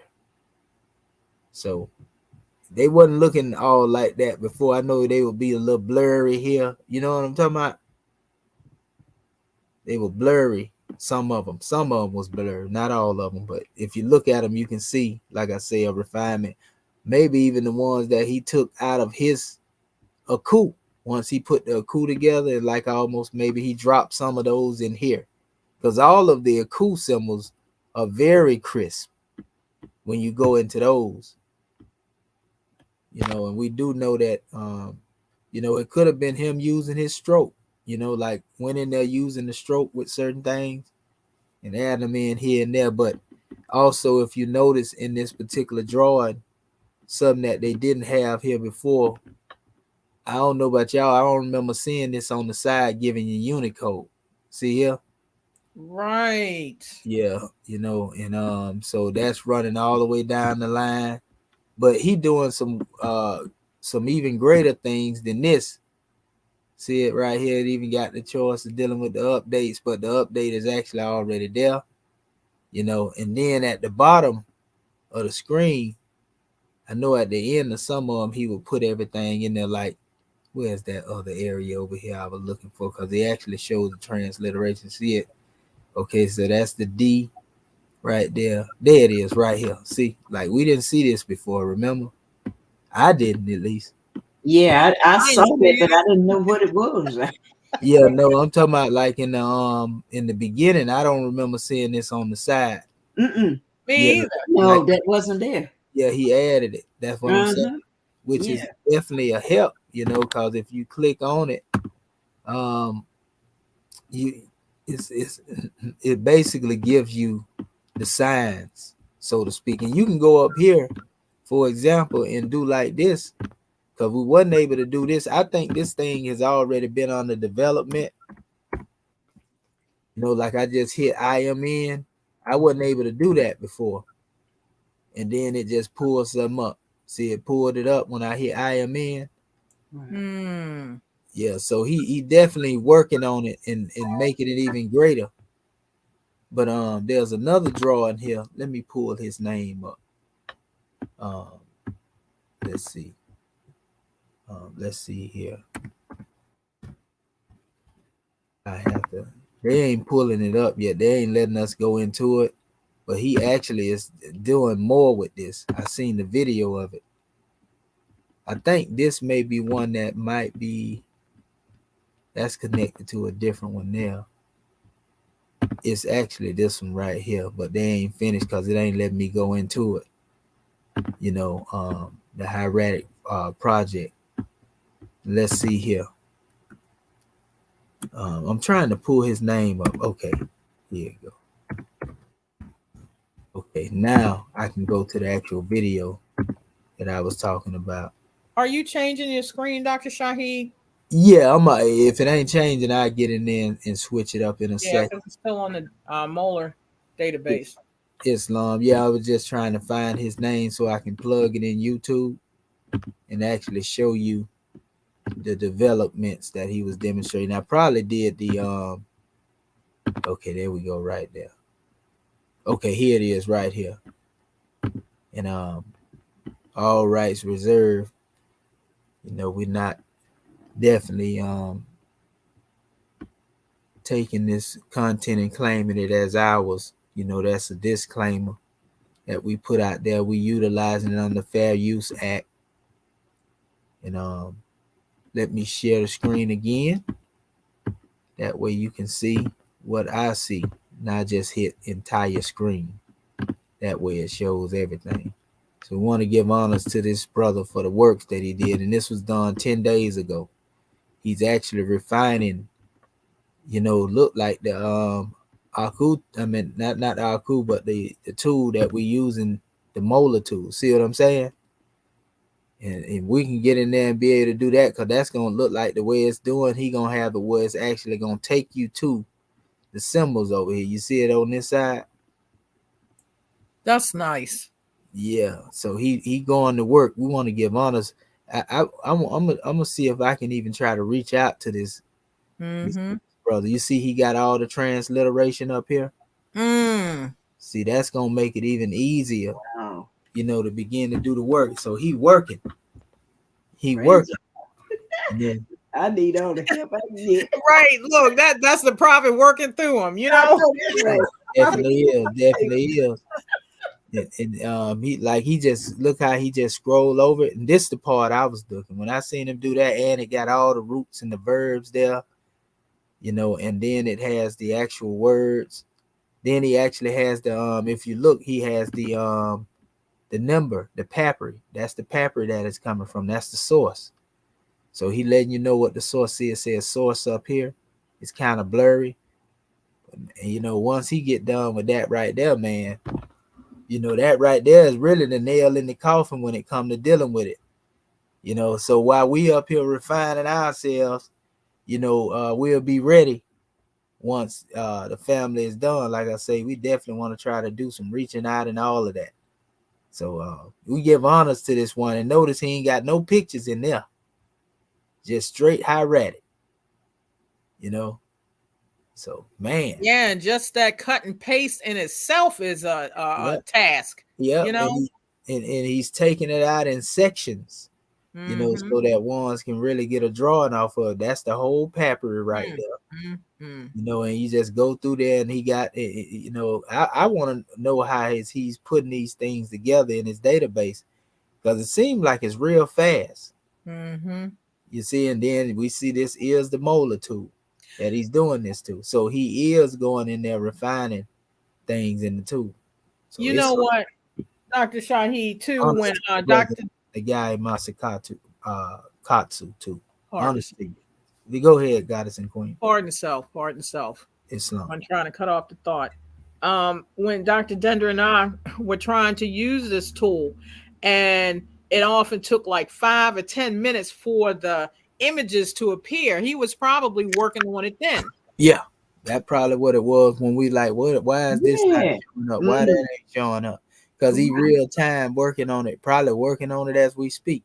Mm. You know, but he's definitely creating a database. We got to give honors and homage to him because he the first to do it to the extent that he's done it. You know what I mean? And so the more he brings out, we'll be dealing directly with hieratic. And I'm pretty sure he gonna probably end up writing a book or something, you know, and I can't wait for that work to come out, you know. So we first served right here from the Moorish American government, man, just powerful. It gives us even more hope. And once he do that, it's gonna make it easier for us to deal with the transliterations of the records that we are demonstrating. We have something to compare to even more. So, man, what y'all think, Scribe? Islam. Gratitude to that God, man. I was Yeah, saying, it had to be a better way. right. Allah Islam. heard I cry. Oh yeah. Well, you know, at the end of the day, the best way is immersing ourselves into it and Yeah, working hard at it. You know, but them extra tools do help. You know, Yeah, they they do do. yes. go a Yeah, they long do. way. You know, and so we'll definitely be ready once he finished doing what he do. Mm-hmm. Oh, that's definitely a blessing. But gratitude for just noticing the changes and the updates, Yeah. Oh Yeah. yeah, yeah, the yeah. tool itself, Right. we Mhm. gonna be spoiled. Yeah, yeah, right. Yeah, exactly. But you know, that's what we was talking about doing, going in there trying to put the signs that need to be beside each other, and like I Mm-hmm. say, look like he cleaning it up. It's Praise that the golden Lord. cord. Yeah, Yeah. like yeah, that other stuff that look blurry, that's really, I would consider anything that has those looks where it's hard to look at it. I would consider Hmm. that more advanced. Once we know it in the form where it exactly is, it ain't gonna be no problem for us to identify with the different forms that it's going through. So I even had a font, a hieratic font, you know, that was out here that I downloaded. I'm trying to get it to go into, I don't know if it's acting right in my system yet, but I'm gonna go back in there later and see. I had the one I created, but it was certain things in there, that alphabets that we didn't have in there because I didn't know how to really try to assign those. But it's still good, the one that we do have, you know. Nothing wrong with it. It's just really we already have the tool if we want to go back and create our own. It's just the version we create look definitely got a refined look to it. We can say that, you know, based That's on right. what we was able to put out here. So all is well. Islamism without the schism. Grand job, Grand National Secretary of the State. Man, y'all is not playing. And what we gonna do more is behind the scene. Um, at another time, we gonna have to get together on start transliterating, you know, the different chapters in our Moorish Holy Quran. I want to do that as a whole, Praise the you Lord. know, like taking the English words and transliterating them into the hieratic, you know, basically going into that aspect till we finish the whole chapter and do every chapter, so Wow. that we can start creating some of our lessons that we have now, since our chapters are always evolving.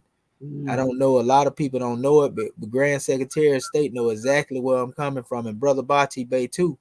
At one time, you know, you would see us just giving you the exegesis of what the prophet taught, and then you see over time the chairman gradually start introducing Kemet into the lessons. That's Mhm. why we be saying that them lessons don't stay, they don't stay the same as far as the evolution into them. So somebody that was here like 5-6 years ago and left and come back, Mhm. they're gonna be lost. Like, what in the world going on? Because they got the old lessons, but they don't have it. What the updated lessons include the commit. Like, we got a chapter dealing with our marriage laws where the chairman went in there and we sent it to the Moors, where that Mhm. goes into the Maotic measure. But the older one didn't have all of that in there. You see what I'm Mhm. saying? And so Yes. that's why we saying that, and they finna evolve even more now that we into the language. Because now Right. we're gonna be able to use, like how we deal with dictionary, we'll Mm, be able to introduce some of these words, from this standpoint into our lessons. Slum. You God, know, yes, so no. Mm. Mm. Woo! yeah, gonna be a real powerful drawing. Oh my goodness. That's what's gonna immerse the nation, and we'll be able to communicate, Praise the Lord. Mhm. so forth and so on. So Islamism, we growing more, we growing. Yes, yes, Yep. As indeed. man unfolds, his God unfolds. Yeah, Uh-huh. it was just necessary that we go Hmm. through all of this, Right. in order for us to get more refined so we can give it to them. Uh-huh. But before we start really going into some deep, because we done actually did this already in some of our previous classes. We took certain measures from the Moorish Holy Quran. Mm-hmm. Yeah, yeah, yeah. But with all of the knowledge that we have now being well rounded, now we can really deal with some working knowledge. But we ain't gonna put that particular methodology in the public. We'll just deal with doing those things on our own, keep putting the classes out here like we doing. But Right. those things, we'll get together like we're doing with the lexicon aspect of things. Mm-hmm. Because we even found a more refined way of bringing that forth in the last previous classes as well. Oh, yeah. But it's Slum. just really getting it together, building it up, putting it in a book form, and getting it out there. So Islamism without the schism. Praise Islam. Allah. Allah is indeed due to praise. Praise be to Allah. Mm-hmm. Islam. Well, all right. We only scribe left is Brother Marvin Edwards Bay. What you got for us, brother?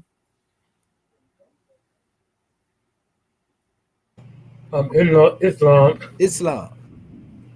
gratitude. Well, I really didn't get the lesson until, I mean, that's on me. On me, I really didn't get it until. See, I called Dr. Dendra Friday. Can't recall, and because I didn't see, I didn't get the link. I didn't think I got the link. So right, so I didn't get the demonstration until later. But Okay. what I did was, I'm sorry. No, I was just saying. Okay, I was listening to you, Islam. Okay, right. Um, and so I, okay, this is the homework. Using your skillful scribe document to become familiar with the pronunciation of the alphabets. Um, Search the internet for random hieratic papyri and transliterate words of your choice. Choose sounding out the proper expression of the consonants where there are no vowels. Use your dictionary of choice. I mean, and I don't know. I had started out. I had picked this particular papyri because it was the. They said this was the oldest, Yeah, that's the Red Sea Scroll. That's the oldest Papyri of known. Mariri. That's that writing on the pyramid, the blueprint, the plan. That's Oh, well, this 4500 BC. Yeah, that is the oldest. The Red Sea Scroll is what they call it. Go ahead, brother. okay. Does it is it called the Papyrus of Jar? Yes, sir. That's one of the names they use for it, but it's also called the what you call it, a ledger, like a ledger of Yeah, Merari. right, right. He was keeping the tally, so to speak, on the work that was being done at the pyramid of Khufu, Islam. Yes, sir. Yeah, and I was reading that, then it kind of like say, well, then I didn't think that. I mean, this is me. I may have discombobulated it because I'm thinking that that wasn't like say the ancestors, was it? Oh I yeah, mean, that was the ancestors right there. That's one of the ones I used to show that the language was older than people thought it was. mhm, I actually have a right, I begin my measure out in that when I showed that it was 4500 BC. okay, Yeah, yeah. So yeah, that's definitely from the ancestors right there, brother. That's one of the oldest papyri and hieratic that you can find. Like I said, that's dealing with the actual construction of the Great Pyramid. So you know right, that got to be old. You know what I right, mean? exactly. These are the plans where they was actually Well, working on. well, see, this is where I got stuck at. Mm. Right. So this is where I got stuck at Gotcha. because so I'm looking at the papyri and but I don't, but then and that's why I was going to ask Dr. Dendro, you know, I mean, I see that you show the, the alphabet, or the letter or the word. But then again, how do you get the actual? Do you have to look through the whole document or pull to come up with the actual the actual Unicode reference? Well, basically, what they were doing, they used the skillful scribe. That's why we told our people to use the skillful scribe document. Right, right. And That's what. then just find a random papyri, right? And then you can just pull out certain letters because the skillful scribe is so vast, vaster than we may think, that it actually goes into the drawing of showing us the Unicode right there. Right, right. So It's once all the you're way able to down. identify certain things, if you go through that papyri, you're gonna see some letters, that's in that papyri more than likely. That's right there. You see what I'm saying? Because that's hieratic, Right. and So, then you so in other just words, choose the words of your choice and bring it forth. It wasn't nothing outside of you basically going to choose exactly what it is you want to choose. You know what I mean? So it really was on you to choose your right, right. portion and bring it forth as you choose. So, so this is what I'm trying to say. Now, I went to this one particular um, That's a bird determinative. determinant, right? Yeah, that's a bird indicator. Yep, that's a bird. And so, That wouldn't have been a actual word. That would be indicating what was being said in the document. mhm. what, what to And me they that read that in columns too, in that particular measure, because that's another way to read it in columns. But it's still so you read it from okay, top to the bottom instead of left to right. You're reading it from top to the bottom, and it's probably like that because of the ledgers of what's being stated there. You see what I'm saying? It's a ledger dealing with workforce, and that's probably why he drafted it out that way. Go ahead, brother. right. Well, anyway, like I say, I didn't get the assignment till like on the Friday and Saturday, and you had actually sent it out on the Tuesday. I Yeah, didn't realize that. yeah, Okay, yeah. I well, had already sent it out. you know, Yeah. yeah. So, and as we know, there are no happenings, and everything happened for a reason. So I didn't get it until the end, and so I really didn't have an opportunity to go into it. And so pretty much that's where I was at. And anyway, and I was thinking maybe I'm making it more difficult than it is because I'm really trying to find out what the ancestors actually, what I mean, was trying to give us. You know what I mean? And all of the interpretation that European come up with, I just couldn't. I know you say that scribes actually transliterated it for them, but some of the language I think is just throwing me off. And so anyway, so yeah, I didn't. I have to go back and go back into it. Islam. Okay, Islam. And I'm gonna present my screen too while Sister Curta Bay is speaking. Go ahead, sister. Yeah, I wanted him. I would go ask him if he could blow it up and see, because I was trying to see, and then that's the thing with them peppers, and I don't know if I run across that one or not, but it was a couple of them that I did run across, and I didn't know if it cause we read from right to left, and Yeah, then but like you say, that's a some column. That's in the column though, and it probably because it's a ledger dealing with yeah. building the pyramids. You see what Uh-huh. Yeah, and I I'm saw some like that, and I wouldn't pick that one because I say, well, I don't think you're supposed to go right to left, and I'm supposed to go from top to bottom. So I No, passed by, yeah. but Brother Edwards Bay, I was gonna ask him if he could make it a little bigger to see if we could recognize some alphabets in there. We might not can't pick a word, but I would like to see if we could recognize, so if he Well, could blow it up a little bit more, you know. But well, I'm finna open the same thing up oh, right okay, now okay, on my okay, end. yeah, You yeah. know, And that's I what I would, was getting ready to share my screen. I'm finna open that up because I used that oh, to okay, show that the language is old. right, So and I'm finna see if go we, into my PowerPoint that I had, which is oh, supposed to be a presentation on it was supposed to be a presentation on somebody else's show. okay. And let me pull it up for you real quick Well, right we here. on the same page. We on the same Oh page. yeah, yeah, most definitely. And so I start off right here. See, 4,500 years ago, the monumental tombs of relics of Egypt's old kingdom and era were constructed. It says 4,500 years ago, 4,500 years. And I actually have it where I can click into this right here.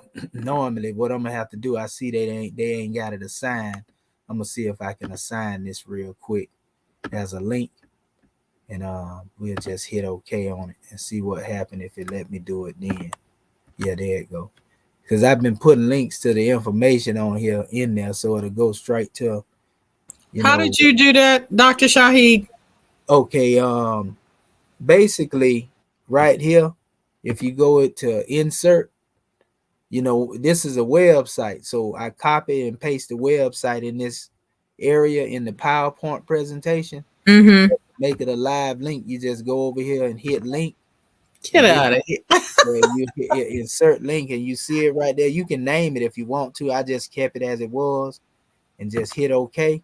And then it make it where you can actually hit control click, and then it'll open the actual page up.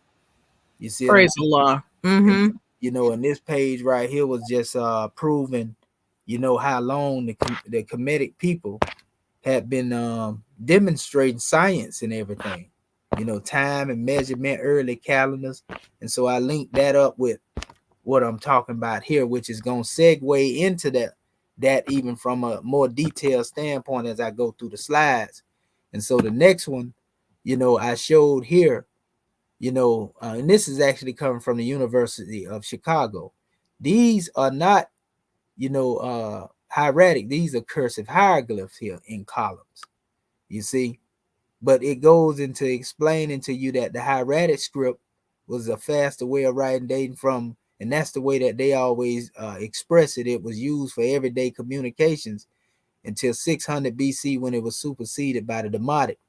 You know, now the thing is, we have to look at this 26 BC. That means, you know, we know Christ from our time is said to be 2,000 years ago. You see, so when you add BC, that means before Christ, you add this 2600 to the 2,000 years, and that's how they come up with the 46 or 4,500 years. You see what I'm saying?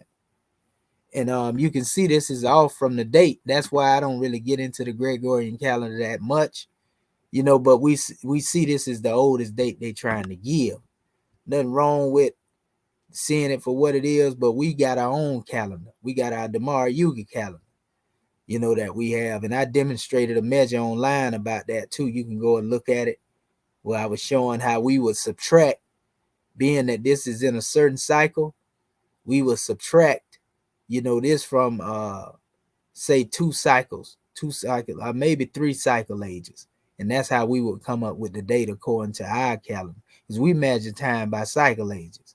So dealing with this special measure here, a lot of people don't know Hieroglyphics were never written as an everyday communication thing.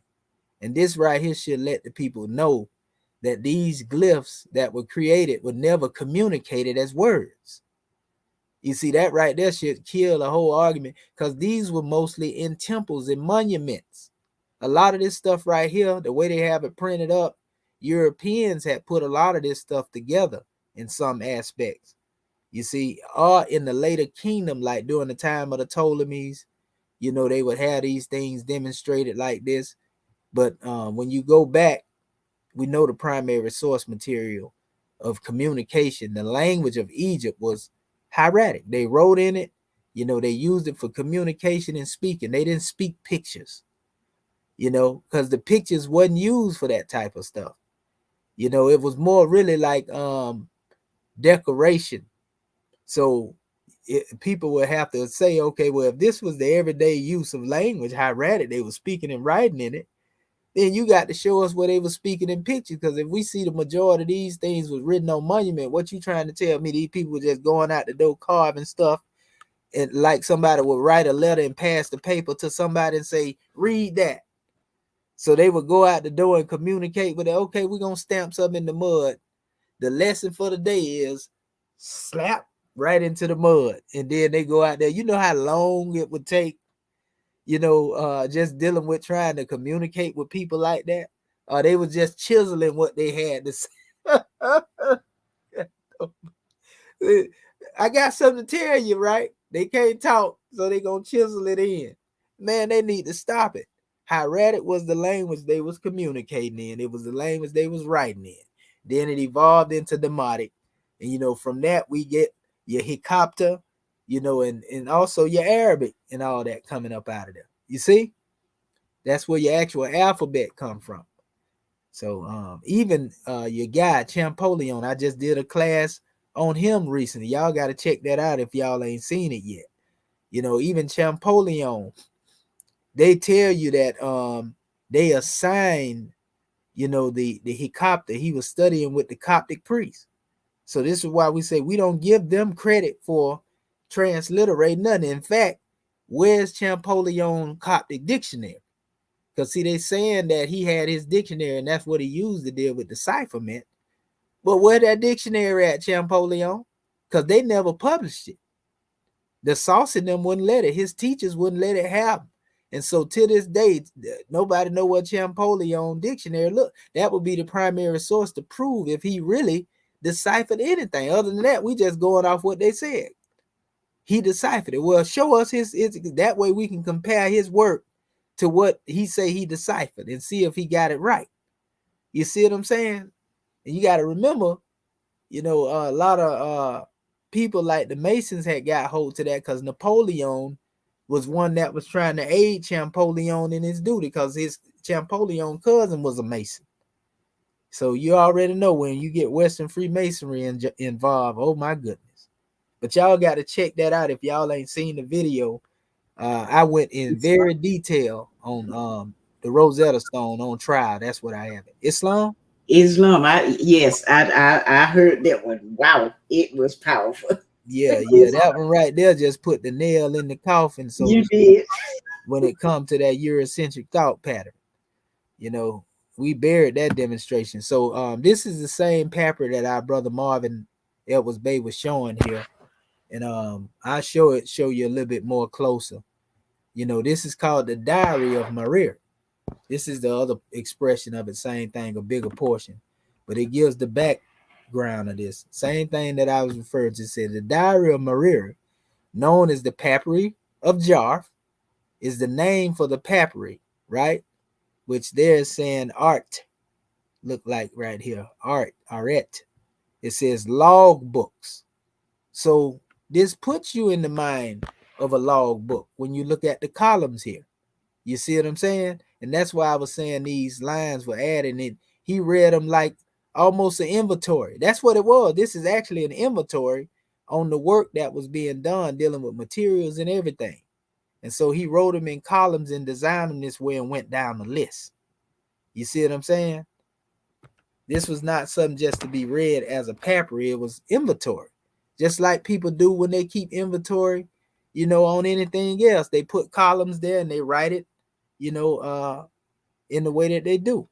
So it says it was written over 4,500 years ago by Mariri, a middle-ranking official with the title inspector. Shed. It states they are the oldest known papyri. It says with texts dating to the 27th years of the reign. And it states Reneptesep, of Pharaoh. Then it says Pur'ah, the great house. We already know that's where they get the word Pharaoh from. And then Khufu.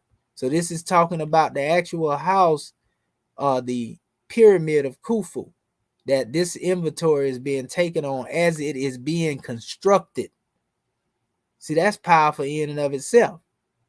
It says, he protects me during the 4th dynasty, yet you would not find any hieroglyphics in the pyramids. You see? Ain't nothing written on the wall when it comes to the pyramids. All that stuff is written in temples. See?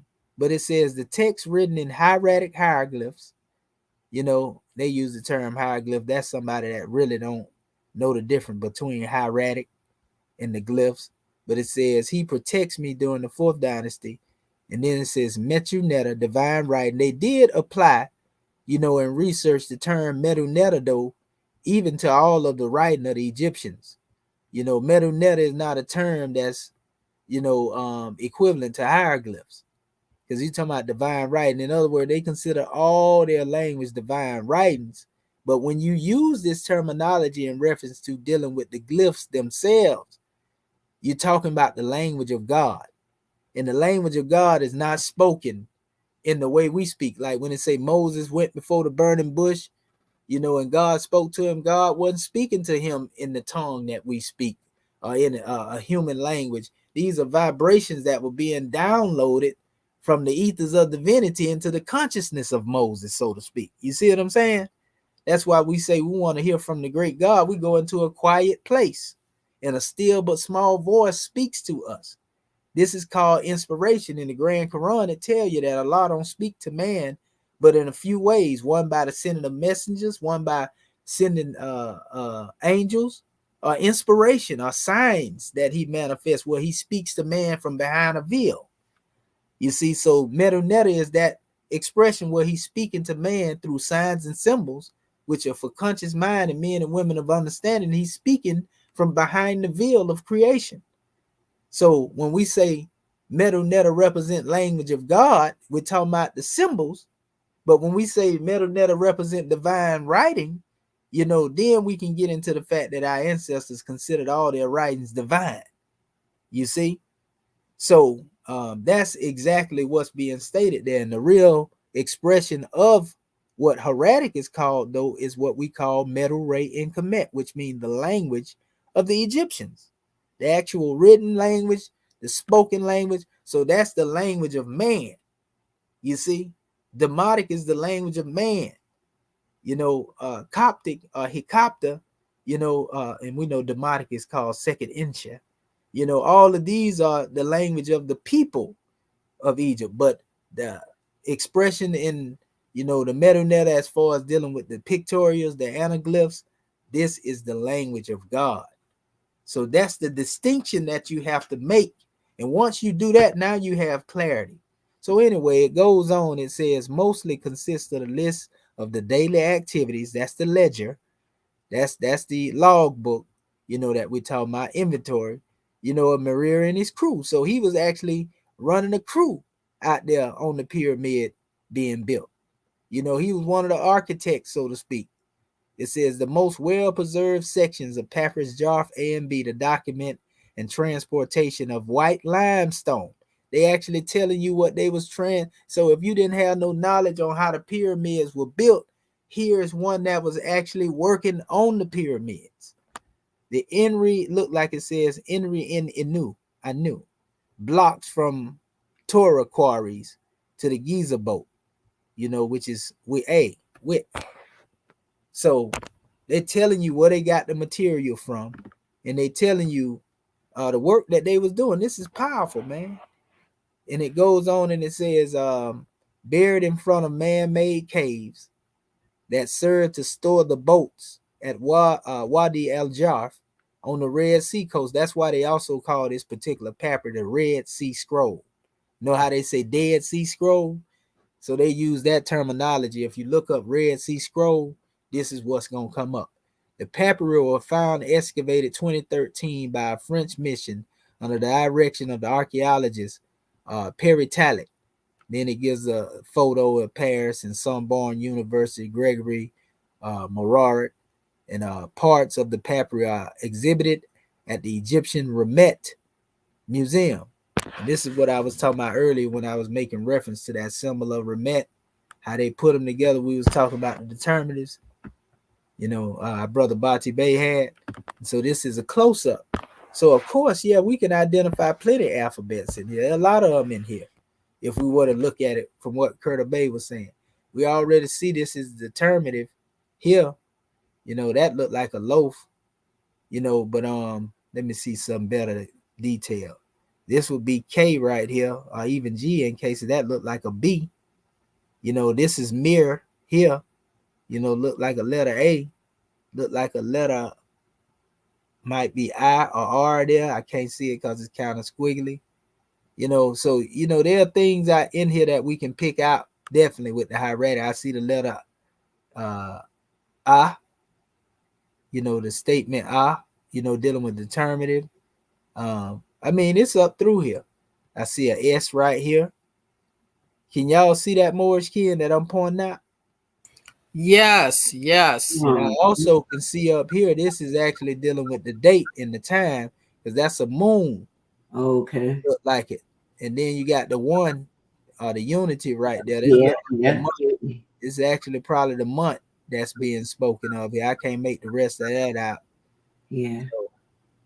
Yeah, so it's more out there where we can probably find more papyri and get other portions, but this is one of the oldest writing proving that the hieratic has always been there. Wow. You see, and then not to mention now the 4,000-year-old Papyri of Prisse, which they call the oldest book in the world. And that is actually an excerpt which we went through the Papyri of Prisse. We got this. Right. So we know it was written in hieratic too. So if this is the case from the very time the pyramids have been built, this is why we telling them they trying to make it look like the hieratic originated during the late kingdom. We got people saying that. You see what I'm saying? Mm-hmm. And they have no idea of what they're talking about because they're going off of the narrative of the European. Here's another evidence. Like I said, it's supposed to have been a presentation I was presenting, for the last time dealing with the language. This is a very powerful measure. And this is dealing with a 3,200-year-old hieratic papyrus containing an accurate calendar history preserved in Kemet. So this is one of the oldest calendars in the world, the oldest calendar, that's mentioned from the Kemetic standpoint. See, it's in hieratic. This particular calendar is dealing with this particular constellation, Algol, and it's dealing with what they call the good days and bad days. The Kemites will use these days to predict what would basically happen because they looked at the sequencing, and seeing that good things happen on this day, bad things happen on that day. So, okay, we're going to stay away from this, on this day, and we're going to demonstrate on this day because we got some clarity in this good day. They call them lucky days in their translation, but the ancestors didn't use the word lucky. Right. It probably was dealing with, what were the days that were more aligned with divinity? What are the days that are more aligned with, that negative energy? So they studied nature, and that shows you that they were indeed scientists. They studied nature to the extent to where they basically observed, the way things unfold, what the vibrations are great at, and we see people trying to do this today. And that's why they said, according to the stars, being able to chart these demonstrations, some people like to call it divination and all of that right there. But nevertheless, the oldest calendar of this thing here was demonstrated by Kemites before the scholars found this stuff out now. Islam. Islam, Sister Curtis Bay. Dr. Shaheed, when you was talking about that, our ancestors was talking about the good and the bad and all that. So is that what them Europeans got that horror? I call it horoscope. Yeah, That's what they that's got. exactly what it is. Cause I don't never say this to our Moorish kin, but there are books out there, and I won't go into them, you know, and for the sake of us being safe from the information. I ain't talking about keeping no secret. Right. You know, we don't want nobody. Put it like this: some things ain't meant for us to go into. Right. From the prying into certain things. Yeah. I read some of the certain things dealing with these things, and they talk about future events that's supposed to occur and all this type of stuff here. And I seal that demonstration up and put it because it ain't for me to know that. You understand what I'm saying? Yeah. Islamically, we don't, you don't supposed to really pry into that. So it's books out there that show you that type of stuff. And some people that learn this stuff, they use that to try to get people to come to their little place, and they gonna predict how good their life gonna be, how bad it's gonna be. Make money. Yeah. And so when I seen that type of stuff in the manual, in the teaching or the book that I was reading, I basically did the same thing I did with the 6 and 7 book of Moses. I put that stuff out the way. You know what I mean? Right. So, and I like to read everything. Yeah. But it's two things that we don't need to be trying to delve in, because what it is in these books, these people be telling you, well, we got the same seal that Moses had, or the same seal he gave to Solomon. And I know better, because those seals were only given to them prophets. Right. Now, what will happen is you'll have people that go into dealing with that stuff, and you go to opening up spiritual doors. And then what it is that the way that they demonstrate, they calling on angels like they trying to worship them. And so an angel ain't gonna worship, they ain't gonna let you work, they gonna flee from you when you try to worship them. That's right. So what happened is a jinn will come into that particular station, and then you'll be thinking you're dealing with an angel, but you're dealing with a jinn, and now you got some possession on yourself. You feel me? That's why I'm saying I stayed away, because I know the seal that the great God gave to Moses was for Moses alone. It wasn't something that just be passed down through some secret society. No, you got people that have things they try to work, and then try to use that, the name of Moses, to legitimize what they doing, or use the name of Solomon, because we know they had that knowledge. Yeah. You see, so they'll mislead people, and next thing you know, you got a house full of jinns running around and bad energy on yourself, and you don't know what's going on. Wow. And so once I see that type of material, and I know that it's dealing with the occult from westernized admixture, I don't deal with it. Right. So if y'all want to know, Brother Shaheed is disciplined about what he read too. I know that's I don't just read anything, And once I see it, I literally, y'all, I got some limitations on what I accept. I hear like you. I said, ain't nothing to play with. Right. And the information is definitely information that'll go into the spirit realm.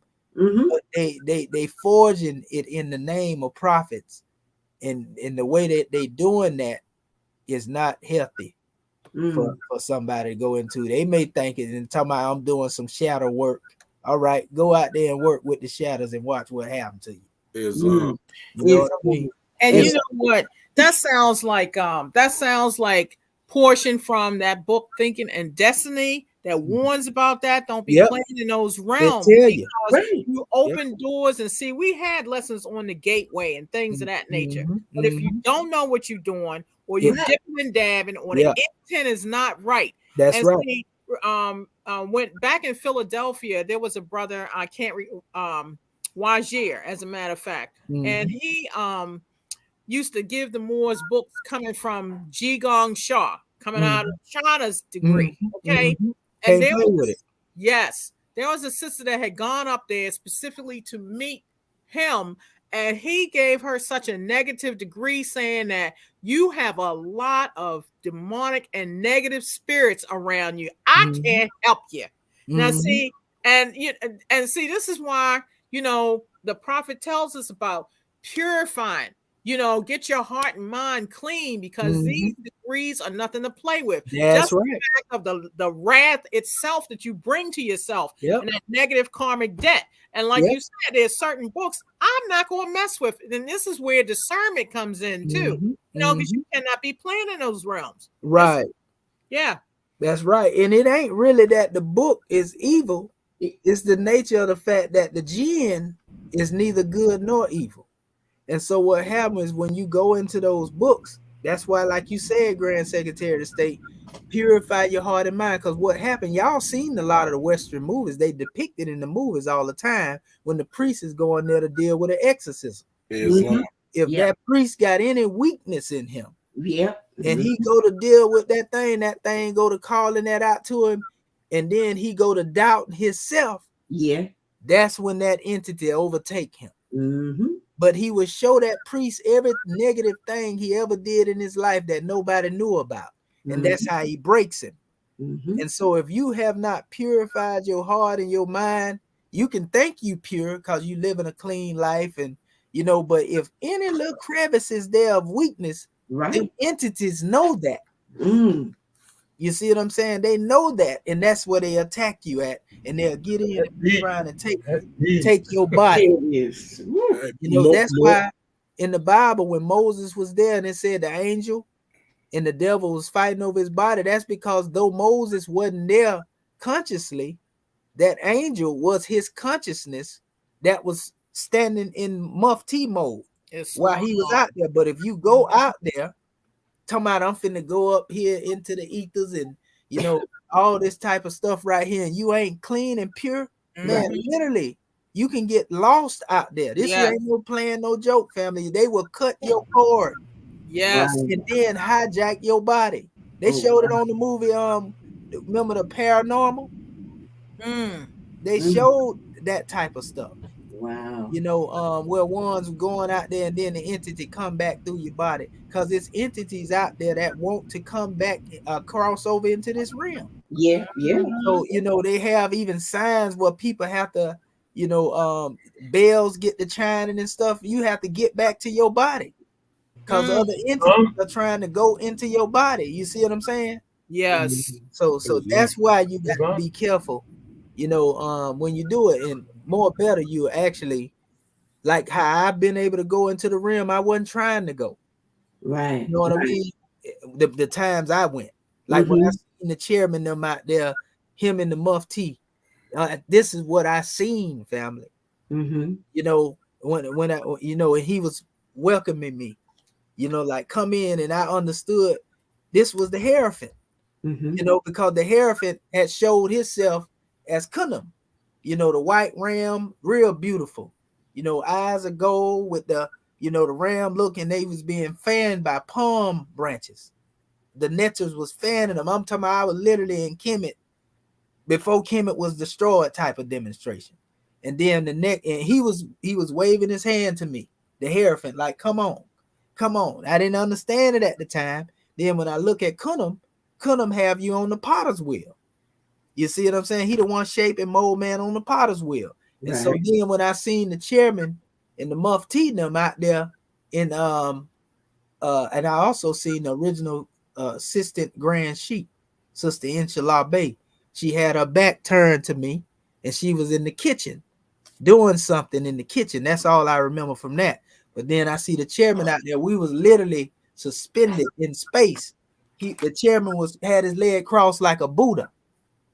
And he was doing the same thing that the Hierophant would. And that's what made me understand what I was getting from the degree of the Hierophant. I was being called to sit under the feet of my master teacher. You see what I'm saying? But I didn't try to go out there into the realm. Neither time did I sit back and say, let me get over here and go to breathe. And, this happened, basically on its own. Same thing when I was able to tap into the records of the Akashic records, the book of Registry of Remembrance. And I actually, that's during the time I had the 6 and 7 book of Moses. And I read it and it said, if you ain't pure, you might want to stop right here. Now I felt that I'm good people.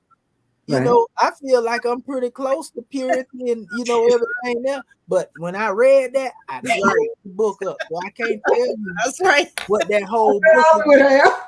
Right. And Right. that was over 20-some years ago. What happened was when Yes. I closed that book, Right. I also had the Egyptian book of Coming Forth by Day, and I Mhm. went to study it and reading it because I have always studied the cosmology. That's Mm. why when y'all hear me speaking on this, and I can speak it as I do because I've been studying solely that, like the beginning on how creation started.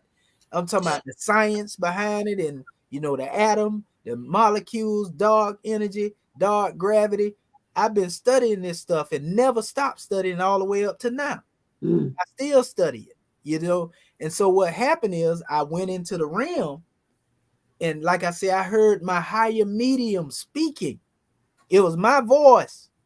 I'm telling you, it was my voice, but it was the higher self of myself speaking to the present me. Right. It wasn't directly speaking to me in, like conversation, but more speaking on how creation came into being. Like in the beginning, it spoke of, the life force and I'm like, literally, it's me saying this stuff. Right. But then when I came back into the manifest, I understood how little I knew. Mm. But when I was in that state, dealing with that communication, I understood everything in creation. Mm. And I got back to the manifest. I want me some more of that. I know, right? That's how I was thinking. Yeah. And I even wrote I began to write based upon that. I wrote a particular measure, dealing with a lot of that, a lot of the information. And that's what made me have firmer acceptance of prophets. Because I say, if I was able to get that little flash right there and be able to write all this stuff I wrote, you know what I mean, based off of that, I know and understand what the prophets was going through when they was getting their revelation. You see what I'm saying? If I can do that, little old me, as you would call it, we were looking at ourselves like little filthy rags. Yeah. I say, if I can see that, I know good and well Prophet Muhammad was real. I know good and well these prophets was able to get there because they was definitely on that level. So that's what made me firm. But Islam, I know the book of registry exists for real. It been times also where I was able to, like I tell people all the time, that's how I learned the quickest methodology. Now in that book, The Awakening, that I got, it talks about, using the scimitar and the star, and they say that's the quickest way to, to get into that state. Our master seal, our master symbol that we use. But I remember It's actually a chakra. Yeah, it's the crown chakra. They say that's the pole star that correspond with that. That's right. The Great Seal is something you can activate in your body that seal the chakra so you can hold the kundalini in place. Right. You won't spontaneously combust out there playing. Burn up. You know what I mean? That 6, 7, 8 book, that is I got scared after I got so you actually read it. Yeah. See, I ain't going to it because I wouldn't let that get I ain't messing with it. Don't even say it. I ain't messing with that. Yeah, and the Lesser Key of Solomon too. All those are books. Oh yeah. It ain't strange. All them books right there is books that are used. I used to do the Ouija boards and everything. Oh no. Yeah, I didn't like that. Definitely playing with it. You were walking on eggshells. Yes, I was. Yes, I was. No way. You know another book that is I don't. One thing is I don't like when is what is the name? It's a dude. He has a book that tells you how to take yourself into the theta, the alpha, and those mind sleep stages. Yeah, and remain conscious. It's what you call self-hypnosis. I don't like that because they use their voice. Yep. Yeah, they do. You listening to their voice to tell you to do what you're doing, you still can be under their command. Yeah, you're under their command. Right. And that's exactly what go on. But like I said, I've been able to lay back, in meditation, not trying to meditate, but lay back and read. Like I said, if you read on your back, it make you real comfortable. And I'm telling you, like literally, I had my hand up with the book in my hand, and I literally was unconscious when it come to being conscious of what I was reading, but literally entered the mind of the author. Mhm. Then I was brought back when somebody came and pulled the book because they thought I was asleep. Right. You know what I mean? And I come back, but that's how deep, this stuff get. I done experienced it. So this ain't nothing I done read about and somebody done told me. I literally know. And that's why I'm so strong in knowing that the Most High is real. That's right. You know what I mean? So that's what these things are made for, to strengthen you. Strengthen you in understanding that there's something beyond here. And also, it's a lot of it has to do with preparing you, for going beyond this realm.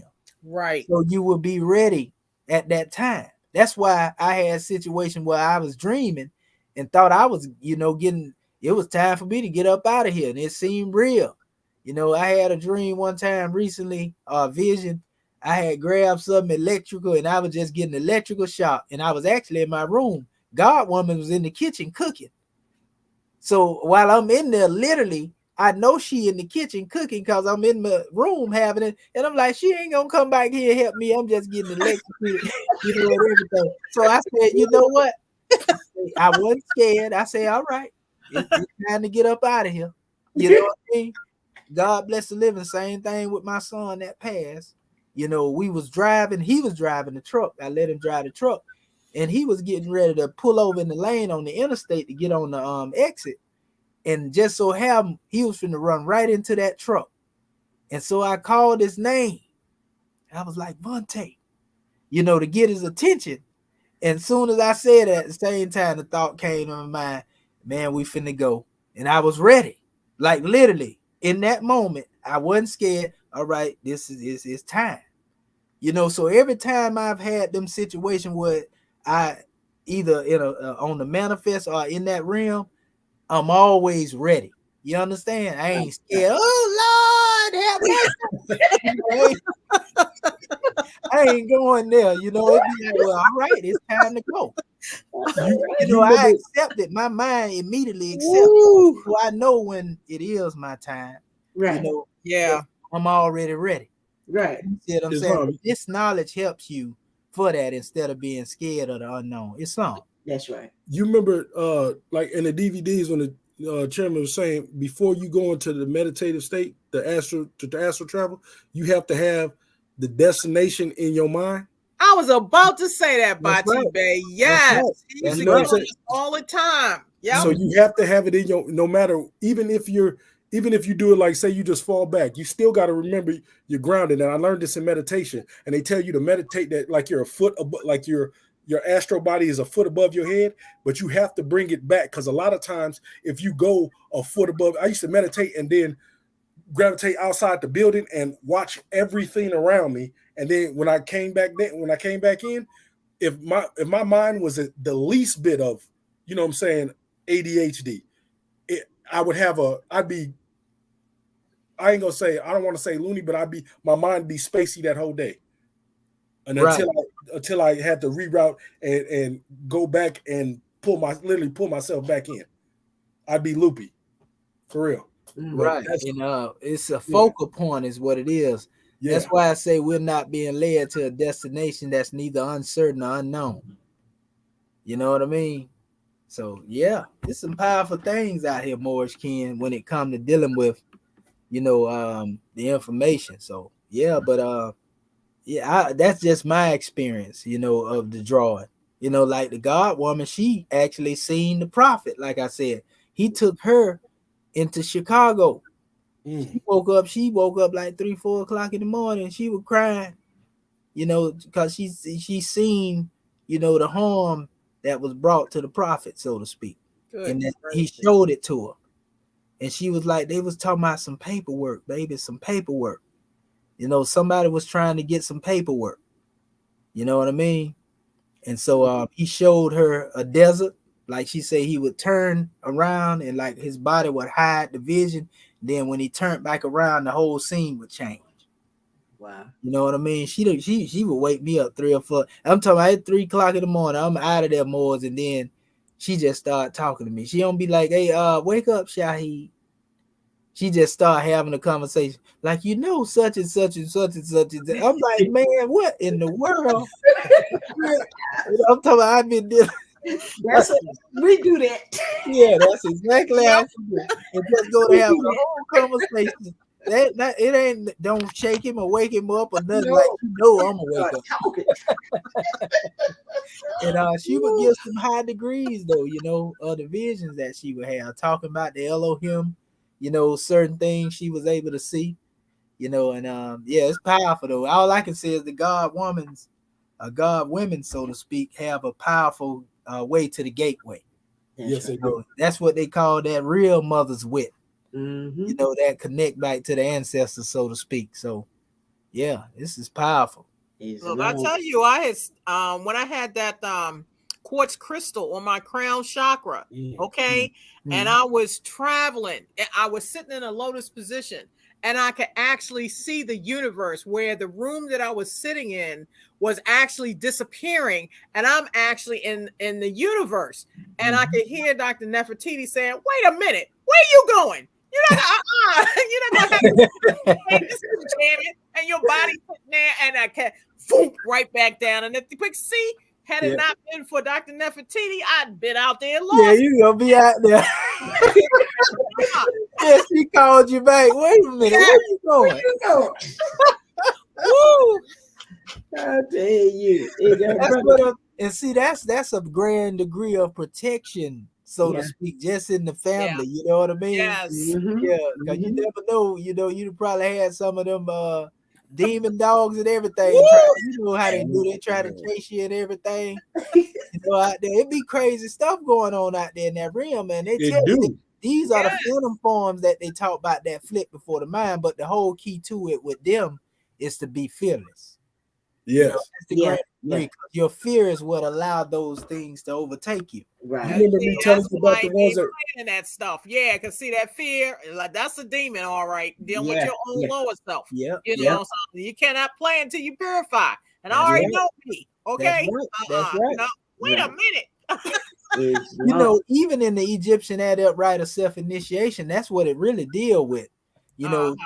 Teaching the mind to go into that, but it tell you that the typhonic forms, are so because normally a hierophant or a master teacher is guiding you through this process, and so that's what they do. And the thing is certain initiation process they'll tell you are too powerful for most women because of the horrific things in it, is what they say. Yeah. You know what I mean? And so they wouldn't go there and put them in that state, but it's really like I'm talking about literally putting you in the realm to where you in a serpent's pit, for example. You ain't finna deal with it. You know what I mean? Get me out of here. Don't you do it no more. I ain't going back. I bear witness. It was like my daughter was leaving in white, and I'm down in a cave. All of a sudden, the last piece of light closing in. Wait a minute. Yeah, that's no joke. And all that's really dealing with what's in the dark consciousness. Just like when we say if somebody have a good dream, a good vision, and you be like, man, I wish I wouldn't have woke up. That's heaven. Right. But imagine being stuck eternally in the worstest dream that you could think you ever had. Oh my God, that's hell. Oh no. And notice you ain't going there in body. That's your consciousness going there. That's right. When you pass form, if your soul is not light, your heart conscious not light as a feather, you taking that karmic measure with you. That's the hell they talking about. That's right. So if you was filled with hell here, when you leave the body, everything in your consciousness is going with you. Scientifically proven, doctors prove this. So, people think it's a game. That's right. That when even people that have died and came back will tell you, most of them stories are very similar. They'll tell you that time is not like time as we see it. It's almost like you pervade through all time. Minutes, seconds, and hours don't even matter. Right. You just existed. And you have people that'll tell you that it was looking good at one moment, you know, they were being guided. The next thing you know, the darkness fell down and the brimstone and hell come into play. Like, wait a minute. You know, this is because of the duality by being exposed to the lower self and being exposed to, but in our consciousness prior to coming here, you know, we didn't know nothing but divinity. That's right. But by us coming into this body, we picked up a lot of the karmic stuff, even stuff we don't remember, because we dream even when we don't see it. A lot of time, your mind is still recording certain things. You know, that's why you got to be careful what you're listening to when you go into the shadow realm. Right. When you lay down. A lot of time when I go to sleep, I play E.A.R.S from the Grand Quran. You know, where Allah basically is basically one of the surahs to keep the jinn away. It's one of the surahs, Surah 2, Ayat 255. It goes into basically keeping your consciousness purified. When I go to sleep, that's what I listen to. And it's basically you know, you basically acknowledging that the Most High is the one who allows certain things to enter into this realm and come out of this realm. But he is your protector. He is your guide. Right. You know what I mean? So it's little stuff like that right there. Saging, you got a sage too. I did a sage thing in here, and I just touched the stove to light it up, and I come in here, man, and the whole dang on item blew up. Pooh! In the kitchen. I'm like, what in the what? Yeah, I had got through saging out through here. I went up through the house saging. That's right. That thing on there, the eye blowed up, family. I ain't lying. The one eye, it blowed up. Just like that sister, I was on here demonstrating, and she was with R. Bay now, and he was talking. He put her on the phone with me, and the sister had a real high energy. You ain't my daddy, and that. Man, the whole thing jumped up off my shelf up there, and I'm talking about this is flat. This ain't nothing leaning or nothing. It's flat. This is like books on books, and one of the books jumped clean up off the thing, and I was like, man, sister, you got some crazy in it. What you get? No. You doing too much. You know, the book literally jumped up off more. Woo! I'm talking about no area that's leaning over now. I'm talking about flat surface. Man. The surface is bigger than the book. Gracious. The book ain't got no business jumping up from over there off of that dang on shelf. So I'm telling you, and this was through the crazy energy right there. Yeah, we was on the computer talking when it happened. Oh no. Yeah, she was that upset in her energy. Yes. You know, and it come, you ain't my daddy. Next thing you know, the book jumping up off the shelf. I said, this is some movie stuff right here. Yeah, what in the world? Right. But this energy is real, fam. That's right. That's and right. most of the time, it's easy to activate the unseen when you are in your lower passion. Yes. Than it is when you're in high, because you feel it so strongly. Yes. And so literally, when you say something, when you in that state, you be moving the ether. So you gotta be careful what you say. Right. You done hurt. I hate you. You gonna hurt somebody. Yeah, come we God. We God. You know those tuning forks? But you know it's harder. You have to go through a necessary preparation in order to demonstrate that thing consciously for the good. See what I'm saying? It's easy because you get into your passion. You don't have that same vibration or same energy that you have when you in your passions and that's what we trying to train the heart and mind. Have that type of passion or that type of energy for good. Yes. And that's what humanity is hard to tap into. It takes training, but it's easy to get in that lower self, and that's why it comes like that. You ain't never know as soon as you get crazy, then okay, I'm gonna go to the grocery store after argument. Next thing you know, somebody run into you. You know, all types of crazy stuff. And then not only that, it's a chain reaction. Everywhere you go. That's right. Up. That's right. You know, you have to seek refuge in Allah, man. This That's stuff right. ain't nothing to play with. You're right. It is not a game. They can call it spookism all they want to. Yep. And then let's think about the people who think, well, we ain't gonna deal with God. We're gonna deal with hoodoo, black magic, voodoo. Well, fool, do you not know that you're dealing with chemistry?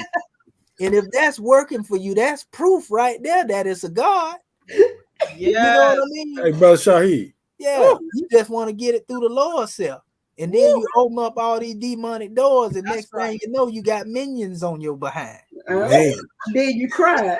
I'm just Islam. Yeah. there's a Oh, yeah, he done misled you until he got you where he wants you. Oh, my Yeah. Let me claim you. After all I gave you, Yeah. I want your soul now. You know what I mean? Yes. Play with it. Keep playing with it. Thank you. like the Lord of the Rings. Yeah, that's exactly what happened. Yeah. Yeah, go ahead, Morris. Man, I was they gonna done got say, you turned up over here. It's you got two things. A lot of times, before meditation, use the 528 tuning fork so that you're keyed into the divinity, right? Because that's the supposed to be the sound of the universe, so you can hear that, and that way it's not going to be it's going to be easy for you to come back and forth. Another thing is there's a brother from Benin. He tried to get me to start doing he said to start teaching me the ancestral stuff. And I was like, no, I said, man, because I said, yeah, I feel like you said, I feel like I'm all right, but I don't want to mess with anything that's a world I can't govern. You know what I'm saying? So you don't want to start bringing that stuff into, especially if you don't, if you know what I'm saying, you got any type of weakness, or you may think you strong. That's right. Think you strong. No, but you ain't strong. Yeah. That's a whole nother realm. Right. So yeah, in the thought, like I say, we have to become the strength of Allah made manifest. Because that little strength you think you got ain't holding a bucket of nothing. That little strength you think you got ain't got nothing on what Allah got. That's why you can't get strength from weak sources. That's right. That ether's so generated so high, knock me off the degree. You hear me? I see that. I say, goodness gracious. Like, wait a minute. Yeah. High vibrating ethers. Yes. Yes. And that's why they showed, like, if you talk to a plant with dirty words, that plant will die. Yes, it will. Yeah. We did that. We did that in church. We did that experiment with the rice and the plants. We did it with some rice, and we did one where we spoke negative to it, and we did one where we spoke positive to it. And man, that the one we spoke negative to, that rice turned black and all kind of. But because they told us to do this experiment, talking about the power of your words and stuff. Yep. And we actually did it. That is true. That's why I know you have, like you say, Dr. Shahi, you have to be careful about what you say. And when Brother Bate Bay was talking about when you're doing your meditation and you listening to the Europeans, you listen to their voice and they taking you down in there. And my son was telling me about experience he had when he was learning how to do the Reiki and stuff. He had sit under this European woman, learning Reiki and stuff. But I hope I'm getting it right. But I remember clear when he said he was meditating and she was telling him what to do. And he said all of a sudden the prophet showed up and told her to get back, told her he had this. And man, when he told me that, I tell you, like the little hair stood up. I could feel the presence of the great God. Man, that was so powerful. He said the prophet showed up and told her, get back. I got this. He exposed her. Yes, expose her until he said, get back. I said, whoa, that's what this time right here. Yeah, that's like what the sister said on the Lord of the Ring. If you want him, come claim him. Yeah. You can't get this one right here. I know that's right. So that's why, when we pray for our children and stuff, because I constantly pray for them for they can go deeper into the great God Allah and get closer to the prophet and stuff. So the family, I tell you, you got children to pray. Dr. Shahi, you say somebody was saying to my prayer don't work or something on one of your classes. Yeah, it wasn't my class. It was another one of the random people that be out there got the platform, them atheists. Yeah, talking about prayer don't work. Yeah, prayer don't work. I don't know why these people keep thinking that. If you got an arm and your arm short or you got a disease, you can't pray that disease away. So that lets you know prayer don't work, right? Why people won't wake up and see that? I'm like, are you kidding me? And that's what I say. Are you serious? You done lost your mind. You know what I mean? You have lost. And then was cussing and carrying on. talking all foul, and even the brother that normally cuss had to tell her, "Wait a minute, sister, you kind of getting out of hand with this." Then one of them kids ain't got on her. Yeah, Right. you done open the door, let them get to y'all. Open it up. Like if y'all ever seen that movie, The Chemical Wedding. It's a movie called The Chemical Wedding, dealing with Aleister Crowley. The magician dude. The one that went and because Crowley, they don't talk about it. They be praising Crowley like he was a master adept, and he was definitely one that was able to go into the realm, but they don't tell you how Crowley life ended. That one was consumed, man. Wow. But they look at that like the average heroin addict look at heroin, because the heroin addicts, they think when it kill you, it's good. I'm just saying. Wow. Not to be funny. Yeah, if it's killing everybody, yeah, oh man, we need to go get some of that right there. Yeah, I remember them days. I'm telling you, they did what? They killed them, man. Where they at? That's crazy, but that's how they think. It's good because it killed them. And so that's how them people that's following Crowley looking at him. They're looking at, oh, he got devoured. Oh, this is the truth. We do know that the demons exist that we've been worshiping. Let's go, y'all, party over there. Man, these people have lost their mind. Oh, the brother Human Thoughts say the atheist, he say funny when you break it down. Yeah, man, we just giving it to you to make our people understand it, because they got to be safe from this nonsense, man. This stuff ain't nothing to be played with. That's right. Purity of heart. That's right. That's the key. Yeah. Purity of heart. That's exactly what it boiled down to. And then if the ethers open up to you, you'll know when it's time for you to go into deeper information, but don't try to force the issue. But that's what some of our people want to do. Yeah. They got so much NBC in them, and then they want to get out here and go to talking about the chakras and the meditation, and they be cursing at the same time. Yeah. When they're saying this, so we know your vibration ain't high. You better stop playing with them ethers. Better sit down somewhere. You better sit down somewhere. They go in there and find you in there, your eyes cold white. That's right. Wide open. Well, whatever you ask for, that's what you're gonna get. You know what I mean? That one is out there. Then they gonna bury you because they think you're dead, but you're really dead. Yeah. Wow. Don't go ahead and take him out of here. His heart ain't beating none of that right now. No. Vitals ain't there, sign ain't there. You inside talking about, oh, don't do it. Don't bury me, y'all. Yeah. Please don't cremate me. Oh my Or goodness. whatever. Please, I'm alive. They can't hear you. Ain't nobody. That's why I said, Y'all know what we talking about, boy. I ain't learned so much in a long time. Woo. Please, We have fun in our class. y'all. I'm here. I'm in here. We on a roll. And you know what? That's another bad habit. When you go to rest, you got the TV on and all kinds of mess because you're still hearing all kinds of mess. Then you wake up all out of it. No, you don't know what you. No, Yeah, you don't know what be coming through that. Yeah, that's why I like to have everything black. That's right. And them people that Yeah. gonna be burying you, yes, they gonna be going on with life like it ain't nothing. Like la da da da. Okay, y'all go ahead, wrap them up. You know what I mean? Go ahead and put him in there, put him on ice. And you sure enough gonna be out of here. So it's crazy, man. It's crazy. People better stop playing. That's right. And that's what I be saying. How you gonna be an atheist Woo. and then be a hoodooist at the same time? Because if you believe that the Most High exists, you don't believe in spirituality, but you believe in some hoodoo or some voodoo. You working with the what you call the non-physical things. Yeah. So you can be called pseudo, but you know better, because when them spirit get on your behind, you know it's real now. So if you know that the devil exists, and we say God is the one that gave birth to all spirit, then you know the creator of the spirit got to exist. That's right. You see what I'm saying? I mean, it's simple mathematics. Yeah. Yep. So the pole of evil, and we being able to see what people have done to people. I know some people that have been treated badly with that old hoodoo stuff. Like somebody was jealous of them because they was beautiful.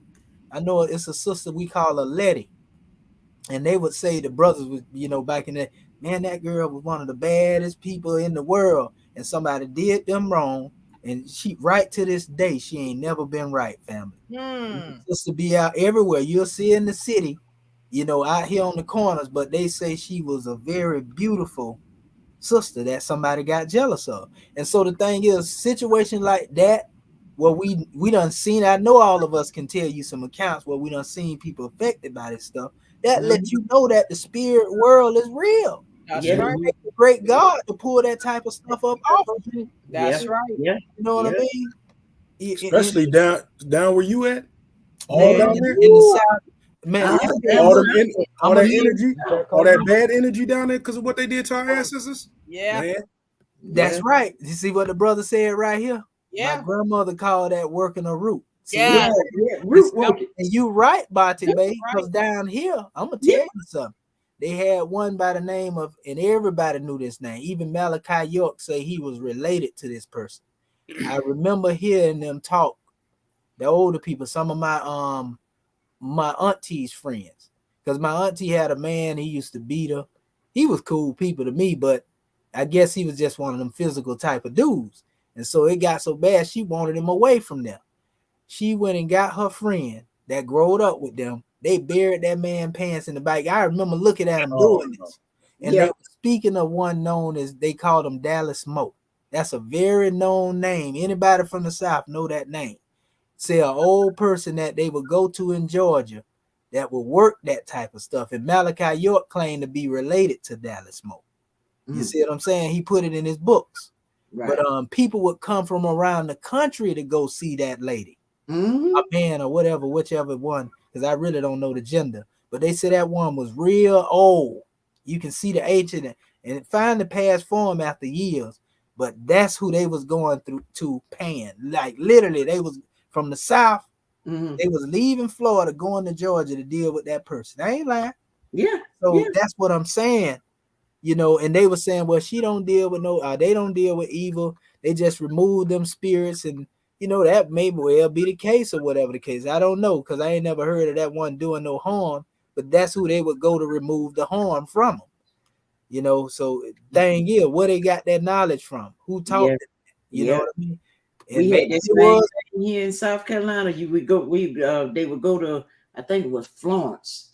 Florence, it remained down there.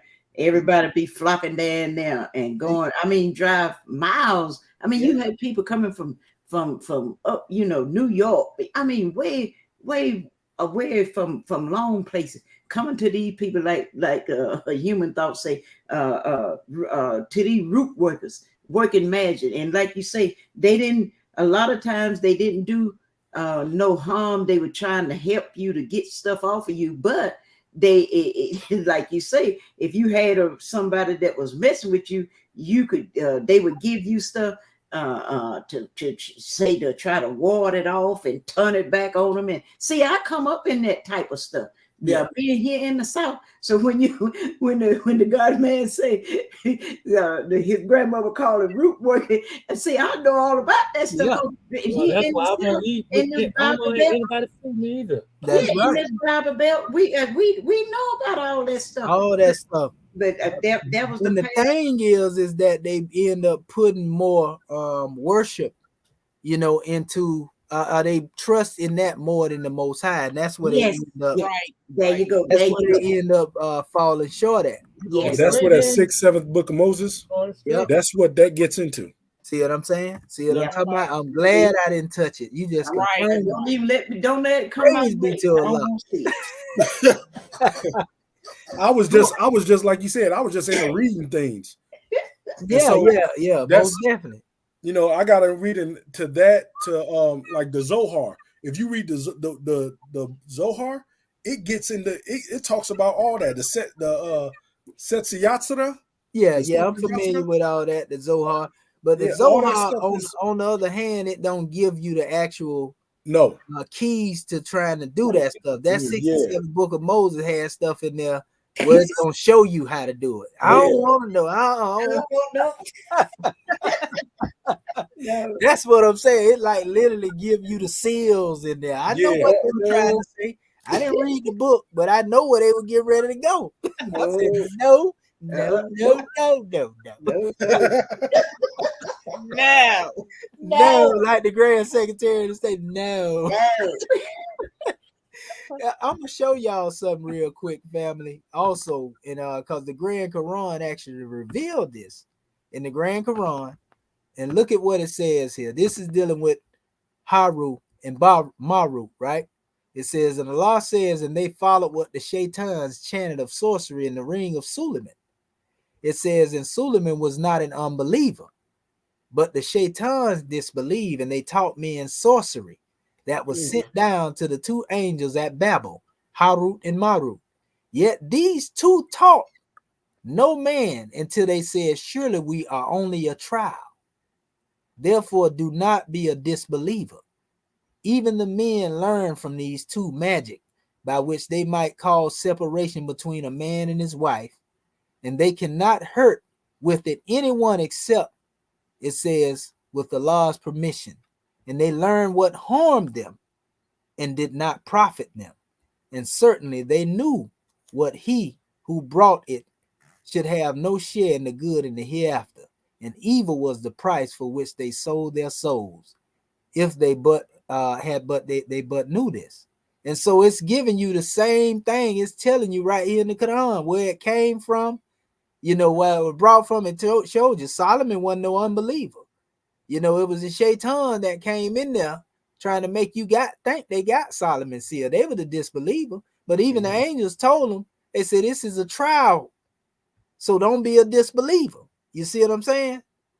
And so it's right there, And so didn't Noble Ali say that magic? How many of y'all think y'all can do something? Yeah. That's what he said. He said, how many of y'all think y'all can do something? Yep, he sure did say that. Mm-hmm.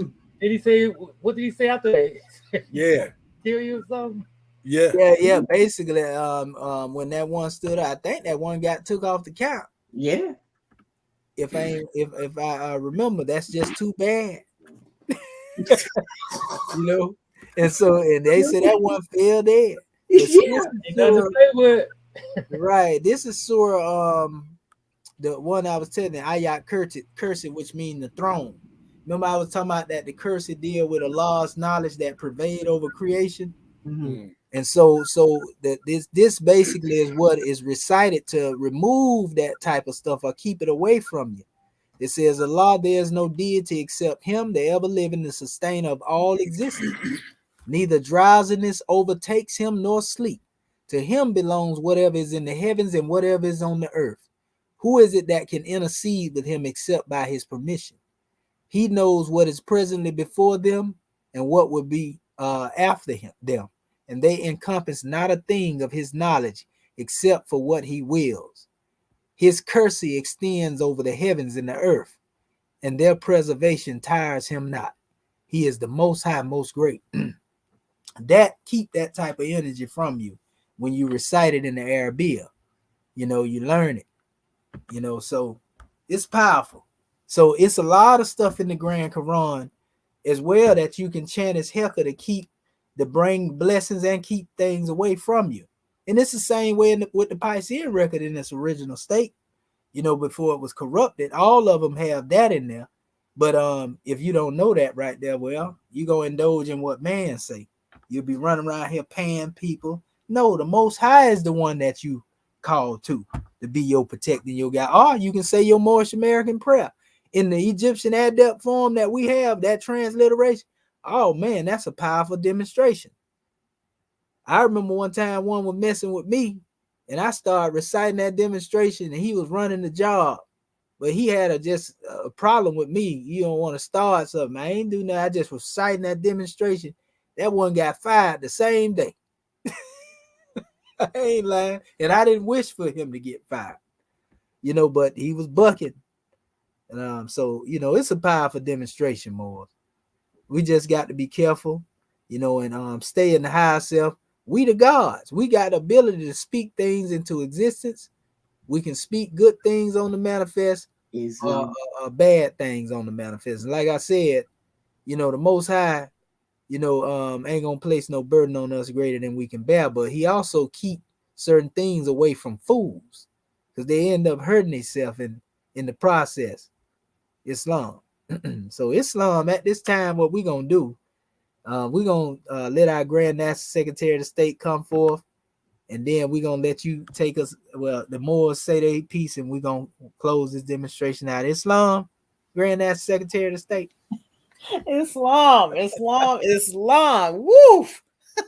I gotta come back, come back down here now.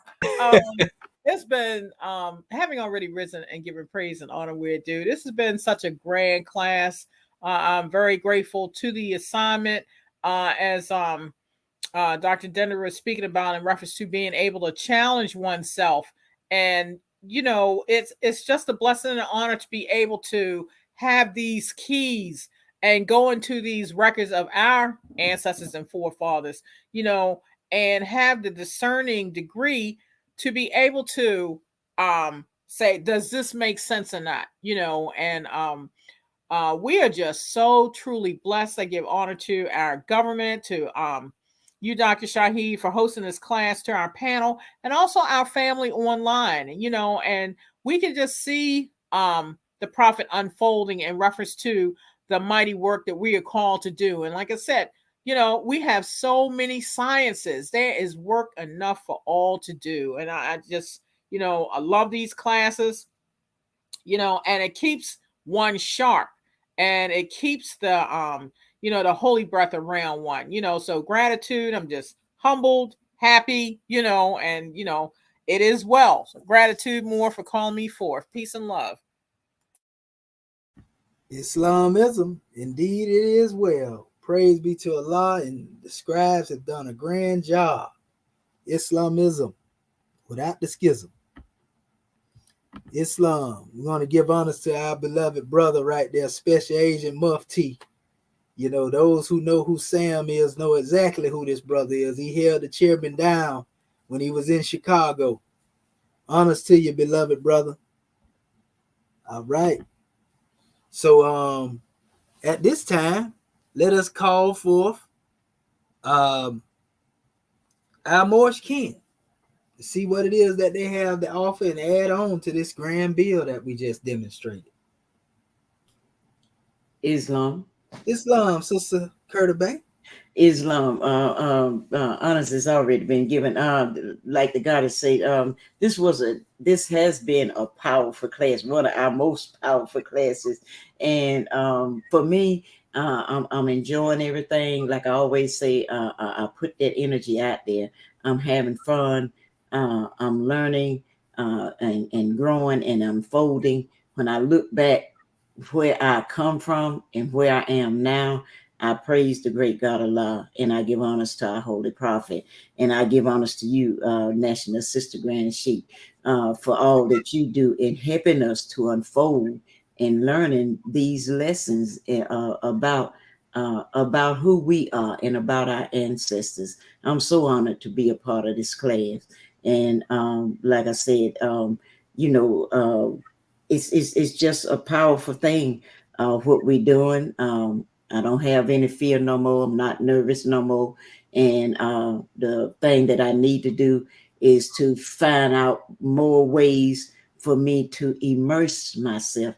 I already get it. I got my little time set when I just do this and study but just learning to, how you call it, manage your time, and learning how to pick up more time for me to immerse myself, because as I see, the more I get into it, the better it is for me. And even though there was a challenge, the papyri that I did, I wasn't used to it, but it was fun. And I'm looking forward to continue to work on that. Those type of papyrs. Ones was hard for me to see, and I don't recognize some of the alphabets and stuff. Just jump in there and practice on it. So Islam, gratitude for a great class. Peace and love. And Islamism without the schism. Peace and love, goddess and queen. All right. That's what I'm talking about. All right. What about our other brother scribes? Islam. Islam. Praise now is already given. And one of the things that I learned is that one of the things that I learned from basically from this class overall is that I'm not as crazy as I thought, because I thought I was the only one that was come across. I ain't gonna say the only one coming across this information, but actually, been in touch with this information. Though I didn't know how deep, a lot of this stuff goes, and that certain things certain things you shouldn't play with, certain people you shouldn't play with, and and I say that because a lot of people want to speak. They try to speak either idly about this government, and you don't know what saying the force behind it is. And the fact that we haven't been on the manifest in a multitude of years, and we are coming back on the manifest. This should be held to a higher esteem in all those hearts, even the ones that may not know. You should never speak bad upon no one in this government, because there's a lot more to this. This traces back. This is not no game. And even what we're doing right now, we are doing nothing but exhuming a nation. And so I love all the information. I love all the, all the stuff, because it feels like, we're unearthing that hierophant that's within all of us. And it gives us the access to reach that hierophant. With that, I'll leave us a common piece. It's love. That's right. Islamism without the schism. Praise be to Allah. That's right, brother. And they don't know. We know who made us. So we know what to deal with and what to let go. And that's why when one get out of line with ones that's here, especially dealing with Act 1, oh man, they looking for wrath. And we don't even want to see them go catch the wrath. We be praying for when the wrath get on them. So Islamism without the schism. Praise be to Allah. That's right. We got our brother say, high esteem honors to the prophet in our Moorish American government. That's right. He established it from the plane of soul. He's still alive. They better stop playing. He see him. So Islam. All right. Brother Marvin Nathaniel was Bay. What have you to say, grand man? Gratitude. Yes, Dr. Marvin, that was Bay. Praise God, something good. Yeah, I just say gratitude for my Moorish American government. Gratitude for the prophet. Gratitude for all of the scribes. Because, this is very beautiful. Like we're learning and growing and elevating. It's a beautiful thing. This is divine. And one speak about those that may say different things, but I look at it like this. Whatever you put out, it's coming right back at you. If you come against this Moorish American government, you still in your own doom. But it's just a lesson. Once one get the lesson, they fall in line. So, but I'm just so grateful for being here. And this is a very powerful class. Gratitude for allowing me to speak. It's on peace. Oh, you forgot to add if they got enough hind part left after they get through playing. Huh? I said you forgot to right. If they got enough hind part left after they get that spanking. That's right. they didn't seal their doom, so to speak. It's wrong. It's love. We love you, boys, kid. Gratitude. Well, all right. We want to give honors to all of our scribes, honors to the people that showed up. Brother Human Thought, Yaqub El Hamid Gamma Bay. Man, Sam, we give honors to all of y'all, family. Y'all be safe. Uncle Ajet Saneb, life, health, and prosperity be upon you all. And the peace of the ancestors we give to you. That's what we mean when we say Shimotepu. Islamism without the schism. That's Aliism. All right, Sister Curtis Bay. Islam, family. Wonderful class. As you can see, we be serious here and we have fun also. Islam. January 15th, 1929. A warning from the prophet to be read at every meeting. I hereby inform all citizens that they must end all radical agitating speeches while at work, in their homes, or on the streets. We are for peace and not destruction. Stop flashing your cards at Europeans. It causes confusion. Remember, your card is for your salvation. Failure to obey these orders will be of severe consequence. We are for love, truth, peace, freedom, and justice. And when these principles are violated, justice must then take its course. Any citizen or group of citizens who hold malicious feelings toward the government or the prophet or violate the divine covenant of the Moorish movement will receive their reward from Allah for their unjust deeds. All true Moors will and must obey the law as laid down to them by their prophet. If they lose confidence in their prophet, they should turn in their card and button, cease wearing their turban and fez, and return to the state where I, the prophet, found you. This is a holy and divine movement founded by the prophet Noble Drew Ali. And if the prophet is not right, the government is not right. The prophet, therefore, is sending out the divine plea to all Moorish Americans that they do their part in protecting their prophet and the government. This is an everlasting movement founded by the prophet through the will of Allah to redeem his people from their sinful ways by the order of Prophet Noble Drew Ali. A holy covenant of the Asiatic nations. Ye are the children of one father provided for by his care, and the breast of one mother have given you suck. Let the bonds of affection therefore unite thee with thy brothers, that peace and happiness may dwell in thy father's house. And when ye separate in the world, remember the relation that bindeth you to love and unity, and prefer not a stranger before thy own blood. If thy brother is in adversity, assist him. If thy sister is in trouble, forsake her not. So shall the fortunes of thy father contribute to the support of his whole race, and his care be continued to you all, and your love to each other. Islam, Islam, Islam. This meeting is officially adjourned according to Act 2. Love, truth, peace, freedom, and justice. Go in peace, Moors. Islam. Grand class. Islam, Moors. Islam, grand class. Gratitude, grand Yes, class. Islam. Gratitude, Morishkin. Gratitude. Islam. Islam Gratitude, is Dr. Shaheed. Yes, Islam. Islam. Gratitude to the scribes. Islam. Yeah, Allah. panel. That's cool. Love to you all. We'll see Islam. y'all in Love Sunday to y'all school as well. class. Yes, yes, Sunday school. Sunday Islam. school. Yes. Gratitude. Peace and love. Peace Peace and and love. Love.